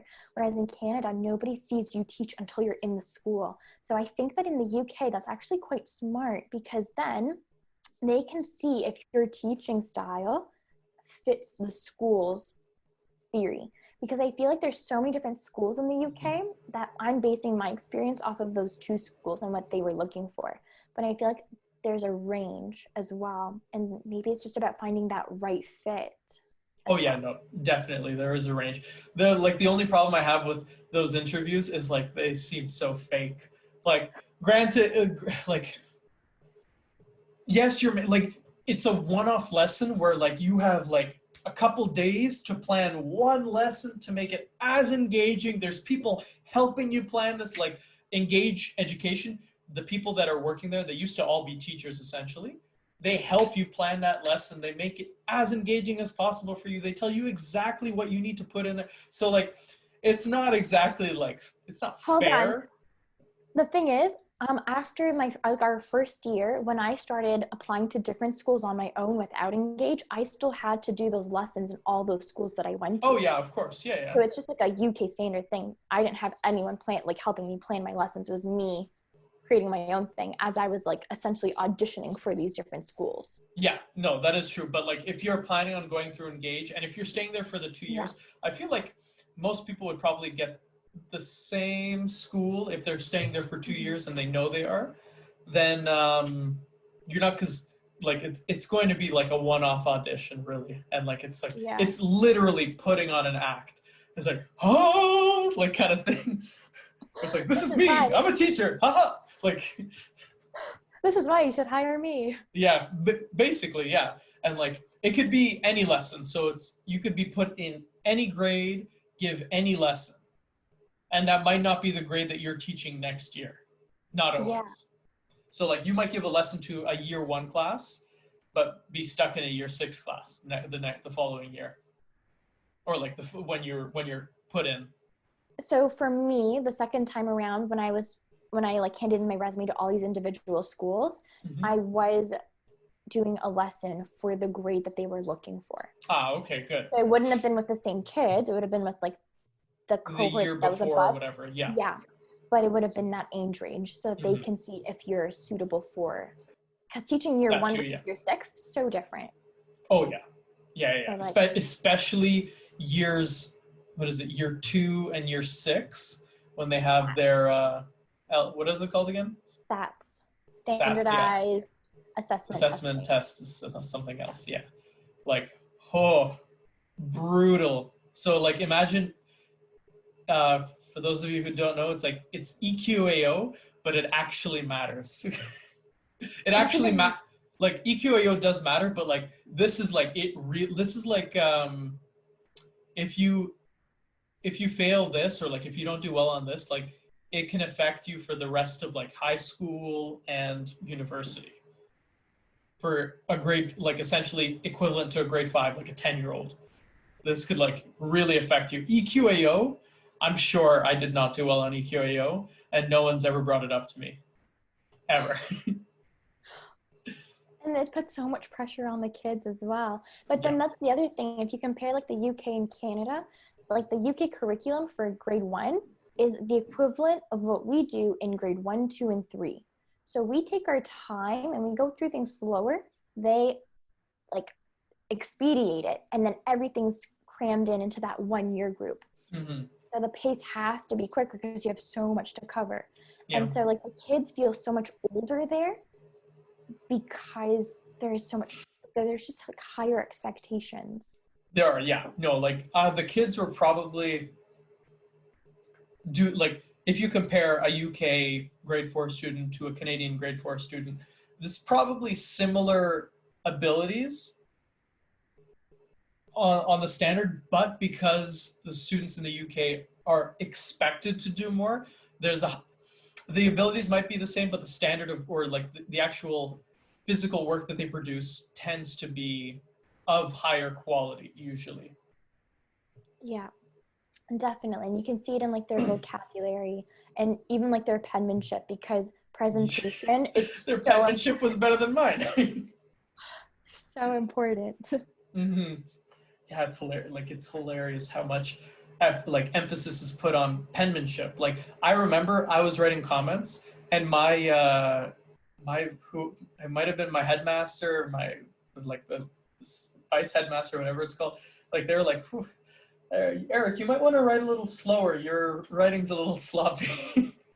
I'm like, I know I'm left-handed. I'm sorry. What do you want me to do about it?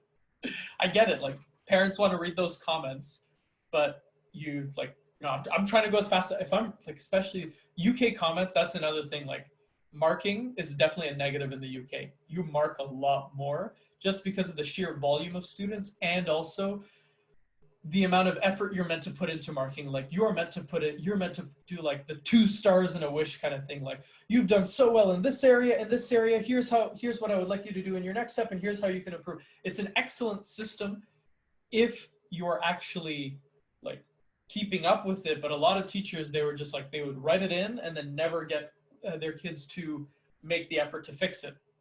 Because there's no time, because the Yeah. whole week is planned. There's no time to sit and be like, okay, here were the mistakes. Let's go over mistakes. There's no time. You have to go on to the next lesson. You have to go on to the next learning goal. Yeah. And that's really stressful. Yeah. But yeah, that's the other thing. Like as a supply teacher, there's also such a massive difference. In the UK, you're expected to mark everything that you do. So you'd be marking their English work for the day, their math work for the day, their topic work in the afternoon. Everything gets checked by the end of the day. As a supply teacher, if you're covering a class, you would be doing the exact same thing. You'd be leaving the comments, you'd be writing your initial, you'd be writing if it was independent or supported, just like the teacher would. Here, supplies aren't expected to mark anything. Supplies aren't really expected to do anything, really. Exactly. Sometimes, the like, pressure is gone. Yeah. And so when I walked into like my first 4 days of supplying here in Toronto, I was like, I left an entire note. I looked at all the kids' work. I marked everything because that's what I thought you had to do. That's what I was used to. In the UK, like having supplies from my own, like myself, my own class. And then the teachers were like, wow, this is really detailed. Like, what are you doing? And I'm like, I'm a supply teacher. And then they're like, you're not expected to mark anything. That's the teacher's job. And I was just like, oh, okay. Well, that just saved a ton of time. And then I realized, like, as a supply in England, that's really stressful to get all those comments and all that marking done within the school day. Because as soon as the bell rings, they're done. They're not paid anymore. Like, that's it. That's the end of their day. But then they have all this marking left to do for kids they don't even know. Yeah, yeah, that's very true. Although at the same time, I feel like because of that, there is a higher standard of supply in the UK. Like I had a supply teacher at a couple months ago, and like, whoo, it physically upset me what he had done with the class. Like completely ignored all my lessons, did like random nothing with the kids. And then that same supply worked in my one of my colleagues' classes, and he gave away her, like, she has a prize box for whatever, and he gave away all of basically all the prizes in the box to kids, and he was like, if you're quiet during this lesson, I will give you a prize box, and then just gave him a coloring sheet and sat there and did his own whatever. And like that supply teacher came back a couple days later, and my colleague had words with him afterwards. Like, you owe me money for giving away all my prizes. Who does that? Who goes and gives away things that aren't theirs to other people? Who completely ignores someone's lesson plan and gives them a coloring sheet and does nothing. He came also late, 15 minutes late to his lesson, so I was on prep, luckily. So I like ran in. I'm like, "Where's your teacher?" We're like, "Where's the supply?" And they're like, "Oh, they're not here." And so I spent my first 15 minutes of prep like running around trying to help this class. And then he like strolls in. I'm like, oh, geez. Oh, not impressed with him. Maybe that's why so I found an amazing school that I ended up supplying at almost every single day because they had such a need. And like, maybe that's why I got called back. Yeah. I didn't know that there had supplies like that. That's really shocking. Yeah. Oh yeah. There's I forget the person's name on Instagram. I think her name is Teacher's Misery. You probably follow her on it. Or no, you just got Instagram, so it doesn't matter. I just got Instagram. So yeah, there's an Instagram called Teacher Misery. I'll send you the link, and it's basically her talking about like a bunch of different things that go on in the teaching community, and a bunch of teachers send this Instagram account things, and she posts for them. And she's written, I think, 2 books, and in one of the books she talks about certain supply teachers. Although she's in the U.S., and I feel like they have even bigger problems with supplies sometimes. So she talks about some of the things that go on in her, like, for supply teachers, and seeing or reading that, it's like, wow, the person who I got was an angel, basically. Wow. Mm-hmm. Well, that just made me feel a lot better about being a supply teacher here. Yeah. Yeah, no, like, the UK trained me well. Yeah, supply teachers, like, I get it. It kind of sucks in terms of you're coming into a class once, maybe twice. If you're lucky, you get called in a few times for this class or the school. Kids don't really know you. Kids aren't really respecting you. Wait, hold on. You feel bad for these supplies? What do you mean? No, I'm saying in this regard, like specifically okay. in what I'm describing, like, it's not your class, it's not your kids, it's not even your lesson. So it's like that like a lot of kids have a lack of respect for supply teachers because of that.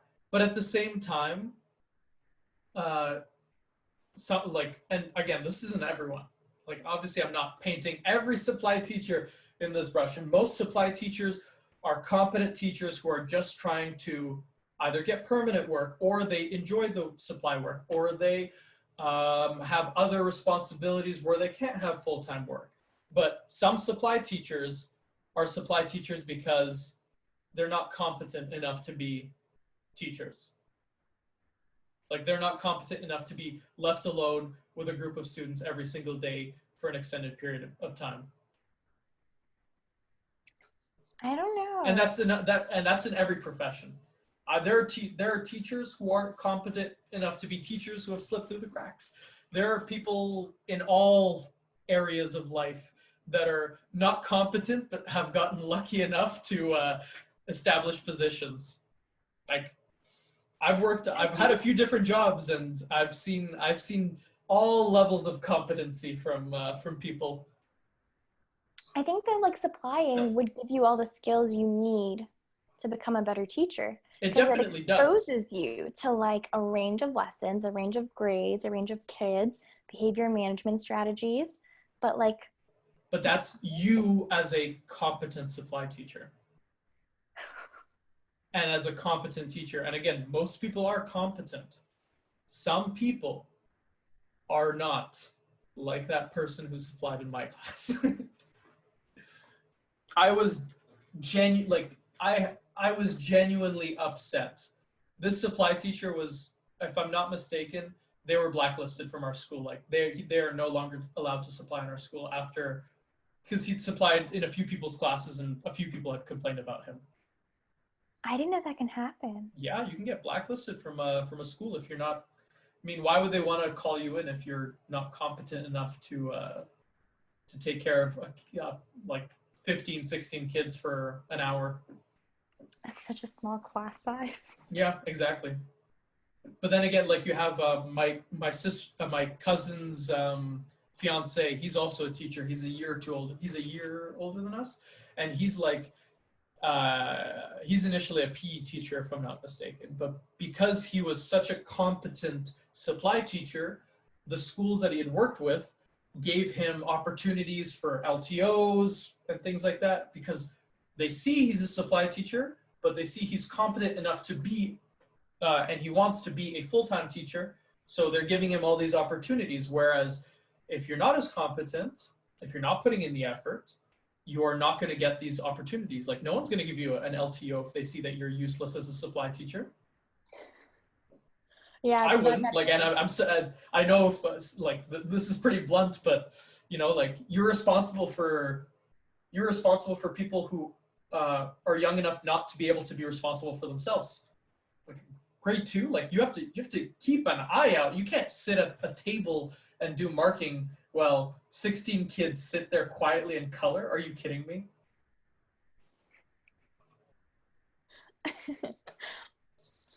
Yeah. Gets my blood going. Have you had good supplies though? I have, yeah. A lot of the times, especially now though, it's very hard to find a supply. So what they'll do is, and I feel very bad when it happens, when anyone supplies, and like I've had to cover it as well. So basically, a teacher would have to give up their prep and go cover for so and so. It's happened to me. I've had to do it, and some people have had to do it for me. I feel really bad when it happens. I always come in the next day or whenever I can and buy all the people that covered for me a cup of coffee.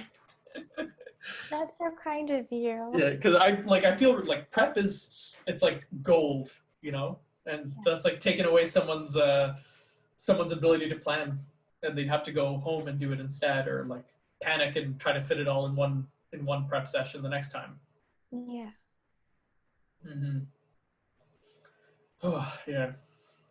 And then also, so I wanted to ask you about how was this? So I remember in the UK, I forget what we were getting paid in our first year. It was something like in the tune of like 28,000 pounds a year, something like that. Were you in a different area, like were you in closer to inner London? And if so, and then also because you were in a new year, you were in your second year there, your pay would have increased. Did you notice like the pay increase and all that stuff? Yeah, I did. I think first year is like 144 pounds a day. And I Something think like that, yeah. second year it was like 153 a day. Like it increased slightly, but like it counts. Yeah. But I remember that my commute went up the second year because the train distance was longer. So that's why I also woke up earlier and tried to leave school much later. So that way I can get the cheaper fare to go back. I would leave school earlier. I would leave school to get to the train station before 4 o'clock. Yeah, that wouldn't be possible. There's always too much to do, too much to mark. I would take it home with me. That was my thing. I would rather pay a pound and carry a heavy backpack than sit at school for 3-4 hours. I always leave immediately, basically. That's my rule. I never want to stay at school longer than I absolutely have to. Oh, yeah, I would be the one who would stay. I'd be one of the last teachers to leave because I didn't want to take anything home with me. And that was my rule. I'm not taking work home with me. I had the opposite rule of you. I would stay until it was all done. And then whatever wasn't done, I'd have organized on the desk for the next morning when I'd get in early so that it would be done as well. Yeah, that's also what I would do. Like I would come in, if I knew I had a lot of work, I'd come in a little bit earlier and I would have it all laid out. Like basically I would leave after I finished setting up for the next day. I would set up for the next day and then I'd be gone. No, I'd set up my day in the morning and I'd set up things in the afternoon on the side. So that way during lunch, I just had to like pop it on the tables and then be ready. Oh, I would like things like that. I would plan out for the weeks. Like if I had things to hand out to students, it'd be planned a week in advance. I have like, especially now I have like a set area for binders and folders and whatever. And I have a set area, like it's just small duotangs. It says Monday, Tuesday, Wednesday, Thursday, Friday. And then inside the duotangs, it's divided between math, French, science, social studies, PE, whatever it is. And whatever I need to give to students or whatever I need to take a look at, I have in there set for that time slot on that day. That's how I did it my first year of teaching in the UK. It was very organized based on the day of the week and the differentiation for each activity. Like it was all organized. But second year, it wasn't possible because the amount of things that we had to get done in the day, it was so much. There was way too many things to like prepare and put on tables and take off tables. Like it was just constantly like on, off during lessons while kids are there. So for me, it was like go noodle. And then me like running around and like trying to fix all the tables and making sure that the next thing was on, the next thing was ready. And then it was just, I don't miss it. Yeah, I wouldn't miss that either. Oh, that's brutal. Yeah, no, like, and that's another thing. Like the UK, get ready. If you're a green person, you're not gonna like working in the UK because they use so much paper, and on top of that, they glue paper into their notebooks. So it's like an extra waste of paper. It blows my mind. I don't understand why duotangs are not a thing there. All they need to do is hole punch it, put it in a duotang, and it'll be chronological as well. It'll be in the right order. Yeah, I don't know. And like it blows my mind how much paper I use. Every kid gets like a notebook, and you usually go through at least 2 of them per subject.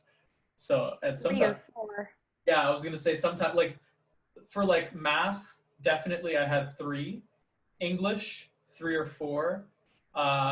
Science, I think 1 or 2.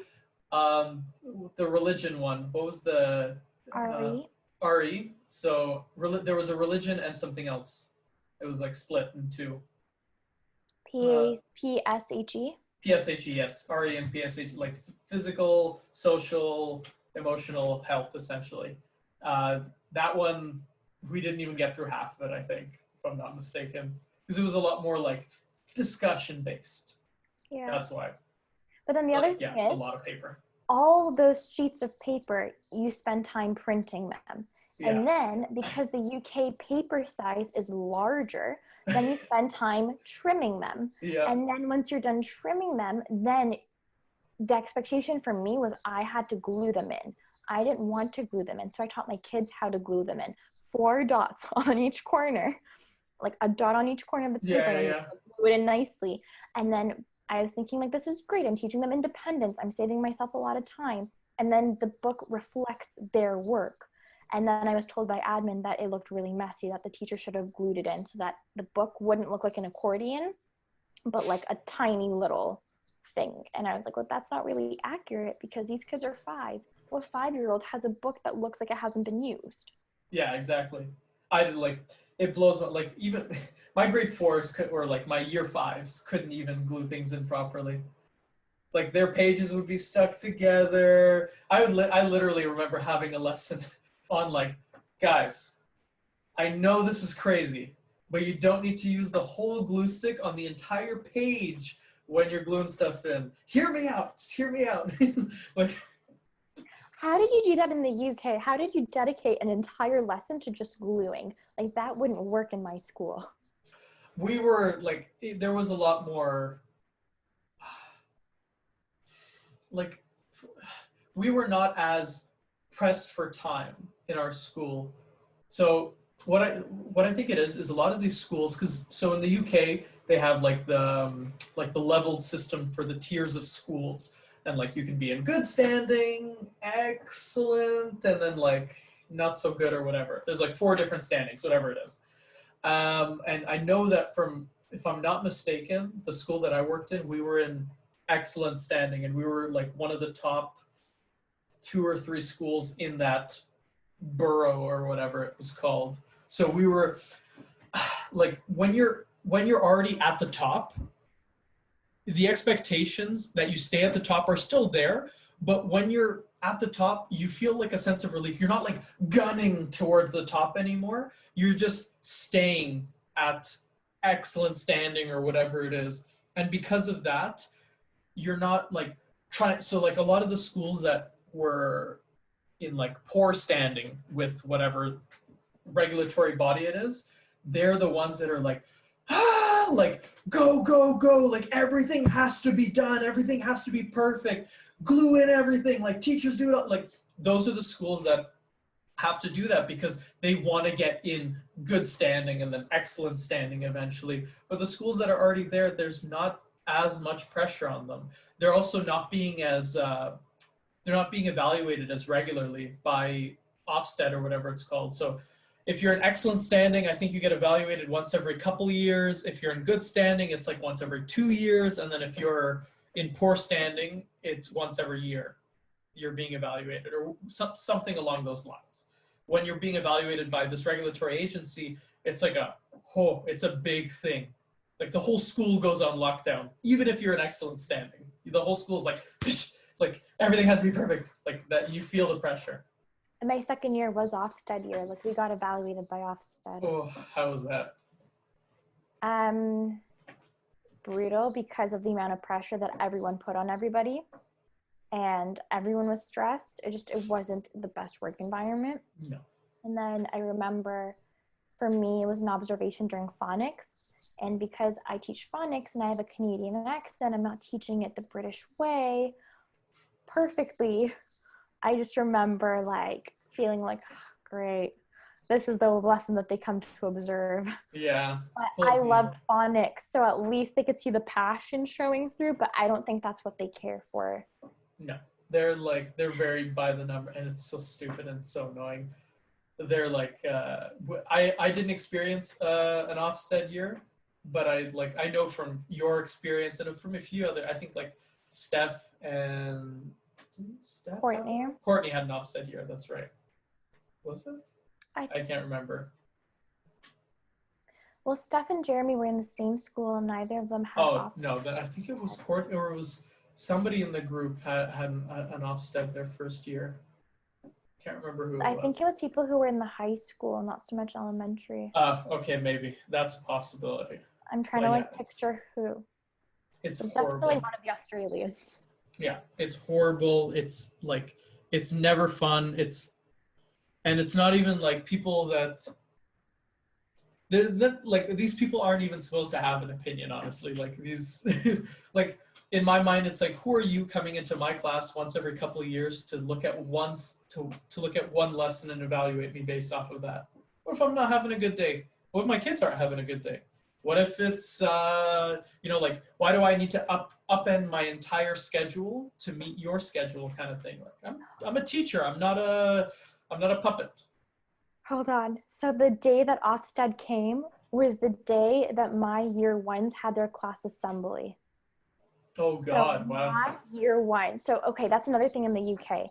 Every single class will have a class assembly. So they'll perform everything that they've been working on in class in like a little play, and there's like a dance part, there's a song, it's this whole production. Yeah. So my timetable that week was very different than the other year one classes, because we had to fit in assembly rehearsal time. So already we were behind on lessons. And then the day of the performance, when these people are coming in to observe, my kids had so much energy. Well, yeah, because they're ready to go. They're ready to present. No, they already had it in the morning. Oh, okay. Oh, well, yeah, then yeah, that too. On. Like, they're not going to be calm. Parents come in and watch this assembly. They're like, afterwards, they all go see their parents. They say hi, blah, blah, blah. So, like, yeah, kids are super hyped up, especially year one class. Exactly. And then the other thing is, they don't have to wear their normal uniform. They get to wear whatever they had to wear for the show.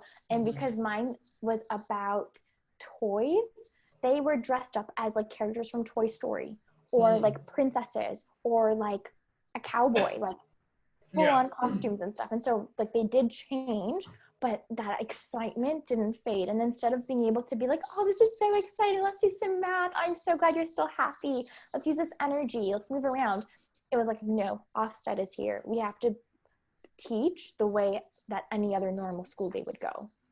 And it was like, oh, that pressure. Yeah, it's like, it's stupid. It really is. And I understand why they do it, because I know that they've had a lot of issues with a lot of schools in the past, like not properly teaching, not properly going through the curriculum, the like administration screwing with things and all this stuff. So like they are heavily regulated in a very like, Ontario is regulated in a very like macro sense. Like you're always feeling the regulation around you, but you don't see it necessarily. In the UK, it's micro regulations. Like they're watching you. They're micromanaging you, basically. They are. In the sense, it kind of makes sure that the whole standard is the same across the entire country. Whereas for us, our education is by province, and that changes so much.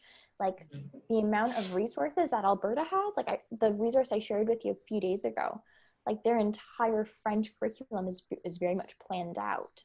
Like activities and worksheets, and like we don't have that in Ontario. And that's insane, because the Ontario, like if I'm not mistaken, we are one of the more like, first of all, we have a larger population than a lot of other, I'm pretty sure we have the largest population in all of Canada, if I'm not mistaken, Ontario. But also like, I know for a fact that our union, super duper heavy duty, very, very like one of the strongest unions.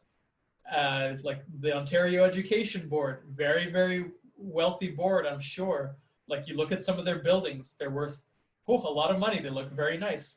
How about instead of building that silly water fountain in your lobby, how about you put in a little bit of extra money and spend it on like concrete resources versus like vague up in like like some of these the documents that they release, like some of them are really useful, don't get me wrong, but like some of the documents that the Ontario Education Board and the government releases, they're so general and vague that they might as well be like puffs of smoke in the air or something like that. I was reading through the curriculum, and for speaking, listening, reading, and writing, they use this word conventions all the time. It pops up everywhere. And I'm like, I don't understand. Like, what is a convention? Yeah. Like, it's not a convention center. I get that. Like, I'm not that like behind. Like, speaking like it's what they mean by that is like the like the appropriate like cultural response, I think, and things like that. I think so. Something like that. It took me such a long time to find that answer. Or like a writing convention is, do they include the article in front of the noun, in front of the color? Like it's not just science, les sciences. Like that little detail would be a writing convention. And so like on my rubric that was already created by the resource, it just said use conventions. And then I was like, what does that mean? And then I spent hours Googling it and figuring out what it means so that I could break it down to the kids in a way that they would understand what they need to do. Yeah, exactly. Like, and that's in a nutshell what what some of the Ontario documents are for education. It's like vague things that you should know, but really, who knows what they really mean? Like reading some of the growing success and things like yes, they are very useful documents, like these, like some anti-bullying documents, like uh, documents that teach you like, and all these modules that teach you like how to be a better teacher, how to have better classroom management, how to be, you know, culturally sensitive, all these like excellent, very important subjects. But they're handled in such a general way, and I understand why they're handled in a general way. It's because you have to broadly apply the concept to thousands, to hundreds of thousands, or tens of thousands of teachers. I understand that. But because they're so broad, it's impossible to implement them. It's like this like vague up in the air concept. It's they're basically trying to, they're like uh what's that thing where it's shoot, there's like like the philosophy thing, like basically like the question is what is the point, and you have to answer it off of all of your infinite wisdom. What is the point of life, or something like that, you know? I think it's just to like have their backs covered saying, see, we told you this needs to be taught. Mm-hmm. Your responsibility. How Yeah. you do it, up to you. Yeah. Or like the math curriculum, the emotional like the emotional skills that have come out for the new 2020-2021 math curriculum. I'm pretty sure they, if I'm not mistaken, didn't they release an email that like said like, for now don't evaluate them because we're not like completely sure how you're going to teach them, kind of thing. So I don't know, because it doesn't apply to me. I'm just teaching poor French. Yeah. But like I could see that happening, because I know that the curriculum was supposed to come out this year, but people were saying, well, it's a pandemic and we're online. Yeah. Like, is this really like, I know there was an email something about them. Yeah. Is it really the best time to add a new curriculum? Like, no, it's out. The curriculum is out. You're supposed to teach based off of it. But like one of the strands, it's like the emotional skills and something. First of all, I'm not entirely sure why they would put that in math. Like, I have to read more into what their reasoning was for putting it in math. Like, why would you put that into like health? Health would have been a much more suitable subject to put that in. I'm pretty sure it is in our health curriculum, like emotional, social, like psychological, all those skills to make sure that you are, you know, taking care of yourself. Why they put that in math? Because of math anxiety. But yes, sure, math anxiety. But again, why is it in the math? Like, because even if it's math anxiety, it should still be. Math anxiety comes from a lack of, self-confidence in yourself, and possibly a lack of understanding in math. But that, like, that self-confidence, that understand, like, it should be taught as, it should be in, if it shouldn't be just in math, it should be everywhere then.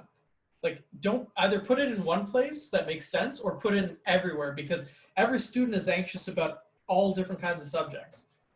It doesn't make sense that it's just in math. I have students who get A+ in math but fail in French. So why isn't there emotional skills being applied to them for French? There might be. Is that not in the curriculum? Pretty sure it's not in the French, not in the grade 2 Maybe curriculum. not yet. Maybe not yet. Not yet, yes. I don't know. I find I find it strange. Like, I like the way that they've laid out this math curriculum. It makes much more sense. It's spiraled based. So it's basically you're teaching them a lot of subjects in a quicker amount of time, in terms of you're hitting different parts of different subjects. You don't have to stick with like geometry, brrr, and then numbers, brrr. Like, you can jump around, which makes a lot more sense. You would never teach one subject for like 3 months and then the next subject for 3 months and cover every single thing in it. That's never a fun way to do things. Well, it is in high school. Well, high school's different. High school's a whole other ballpark. I'm a grade 2 teacher, Tal. I don't deal with older kids. I was supposed to be a high school teacher.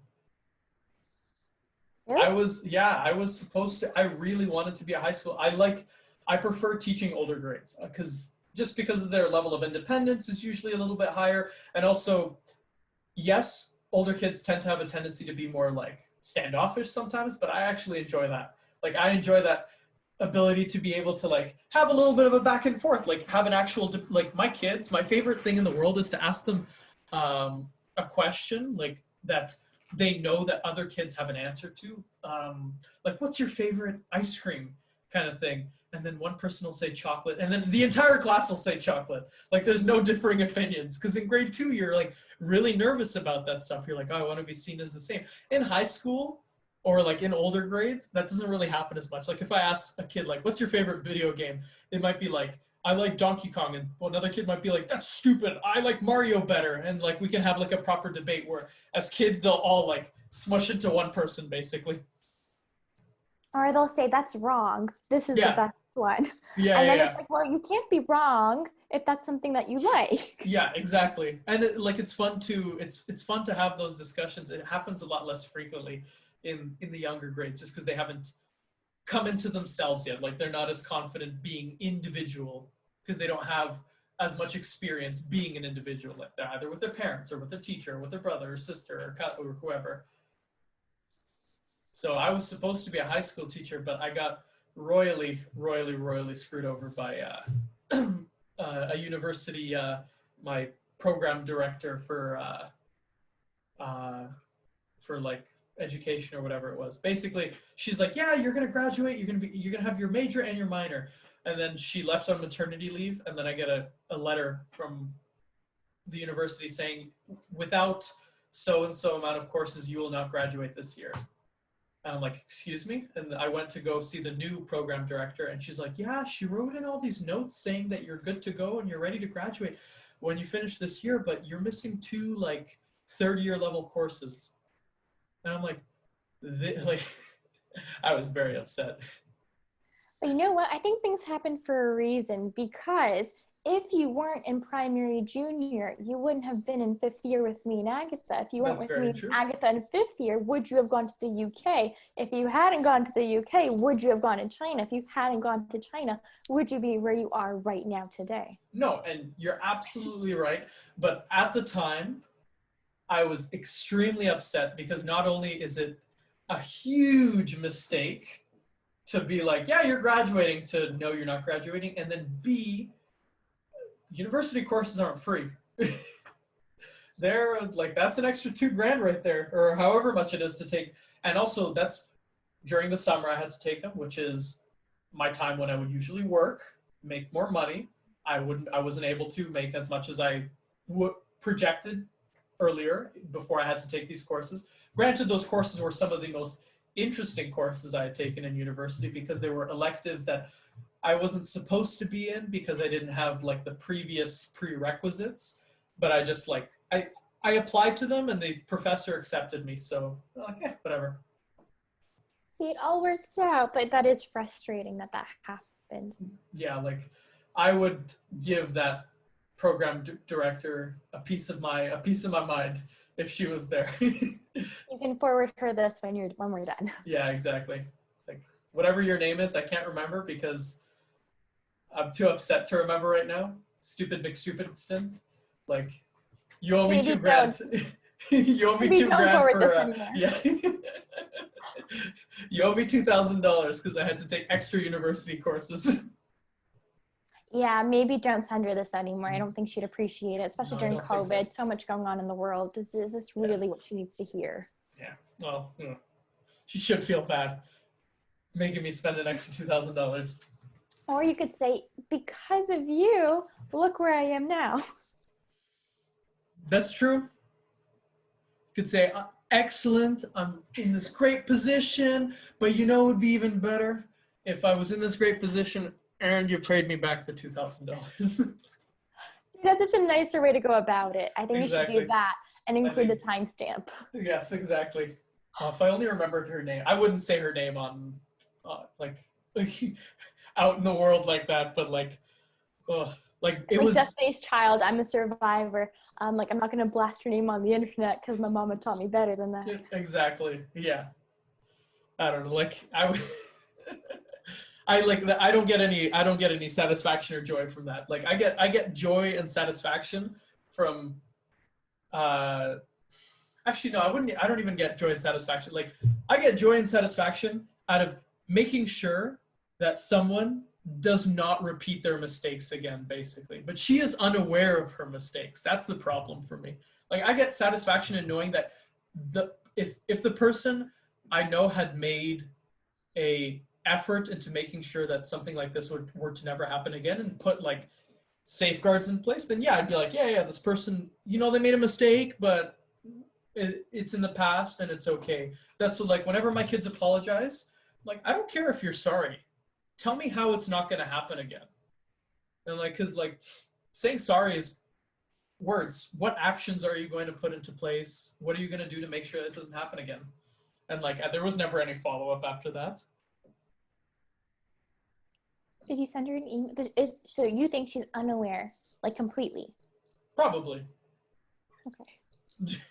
I mean, I don't know how to phrase this. I'm sure the new program coordinator like told her what I had said and like and like and I'm sure like she passed them, but I guarantee you like there's a difference between like, oh, someone's really upset at you because you may have like possibly screwed them over, versus like me saying, hey, you screwed me over because of so and so. I want to know exactly what safeguards you put into place to make sure that this doesn't happen to anybody else, because the next person might not be able to afford taking summer school or be in a position where they can take extra courses or whatever it is. Like, maybe there's something going on. You never know. Like, I was very fortunate to have that ability to still be able to pay $2,000 for those courses. But I feel like you waited too much time, because by this point, like, you've been out of school I've been complaining about it for years. I was complaining about it like for and also she was on, it wasn't maternity leave or anything like that. She was on like what is it called, like research sabbatical or whatever they do, where basically professors every few years go out for like a year or two and do research, something like that. So instead of being in class, they have to do something else. So like she wasn't at the university for me to go, quote unquote, yell at her. Maybe it's a good thing. Definitely, you know what? That's something that I do not regret doing. Like, I do not regret the fact. Like, I'm thankful that she wasn't there, because I was not as poised and composed as I am now. There definitely would have been words exchanged. I've worked in the hospitality industry long enough to know how to, politely. I'm just picturing you with like the icing for the gingerbread house. Like, I can see how much that escalates, With the icing for the gingerbread house. Yeah, when they didn't include it and you had to go back to Mississauga to get some. Oh, yeah. So that was just really, really stupid on both of our parts. Like, I had looked at the packaging and I go, are you sure this is it? They're like, yes. And then I leave, and then a couple days late, or like a week or two later, whatever it is, I realized that I ordered stuff with icing, but the packaging, so there was basically the person who gave me the item was way off. Like, the item looked totally different. It was like a little piece of, like a little rectangular thing of all the parts of a gingerbread house versus like a huge thing of like icing and candy and gingerbread house. Like, it was massive. It was like 2 or 3 times as big as the little thing that she gave me. Like, I get like, yes, I made the mistake, but at the same time, you're the person with the purchase order. Like, I'm not looking at the thing. And also, like, yes, I ordered something, but online they actually all look the same. It's only in the description that it tells you what it's meant to have. And I guess I didn't really pay attention when I was leaving. That's okay, but that phone call was not a very happy one, was it? No, it was fine. I was like, I don't think I have the right, because the phone call was basically, the person on the other line was so dumbfounded at the fact that the person at the store managed to give me the wrong product because they look like such different products. She was like, are you sure? Like, they are very different. Are you sure you don't have any candy? I'm very sure. They're like, this is like a huge, completely different product, basically. I'm like, yes, I know. I'm looking at it. It's not the same. That's funny. Mm-hmm. I mean, frustrating, but like kind of funny. It's only annoying because it was so far away. Like, it was in Mississauga versus me here in Thornhill. Like it takes 30-40 minutes for me to get there. Yeah. Yeah. All right, Tal. Well, we've been talking for 2.5 hours, so that we smoked the 30-minute mark a long time ago. That's all right. Well, thank you so much for coming on, because actually somebody requested, and it's hilarious that someone managed to request this because I have 30 people subscribed, but somebody requested that we do another UK talk about this, because they wanted to find out more information. So as soon as they requested, I'm like, yeah, I'll ask a friend, see if she's willing to do a podcast. Brilliant. Mm-hmm. Brilliant. Oh, Brilliant. yes. That's get ready to be converted to UK slang when you get over Yeah, there. and when people ask you, you all right? Just say, I'm all right. Yeah, it's not like, oh my God, are you okay? It's not that. It's like, yeah, I'm good. How about you, buddy? Like, it's that. All right, Tal. Well, I'm starving, so have a good night. It was a pleasure talking to you, and I'm sure we'll talk again. We'll all do a podcast together, me, you, and Agatha. We'll convince her. Mm-hmm. Exactly. All right. All right. Well, have a good night. Bye-bye. Thank you. You too.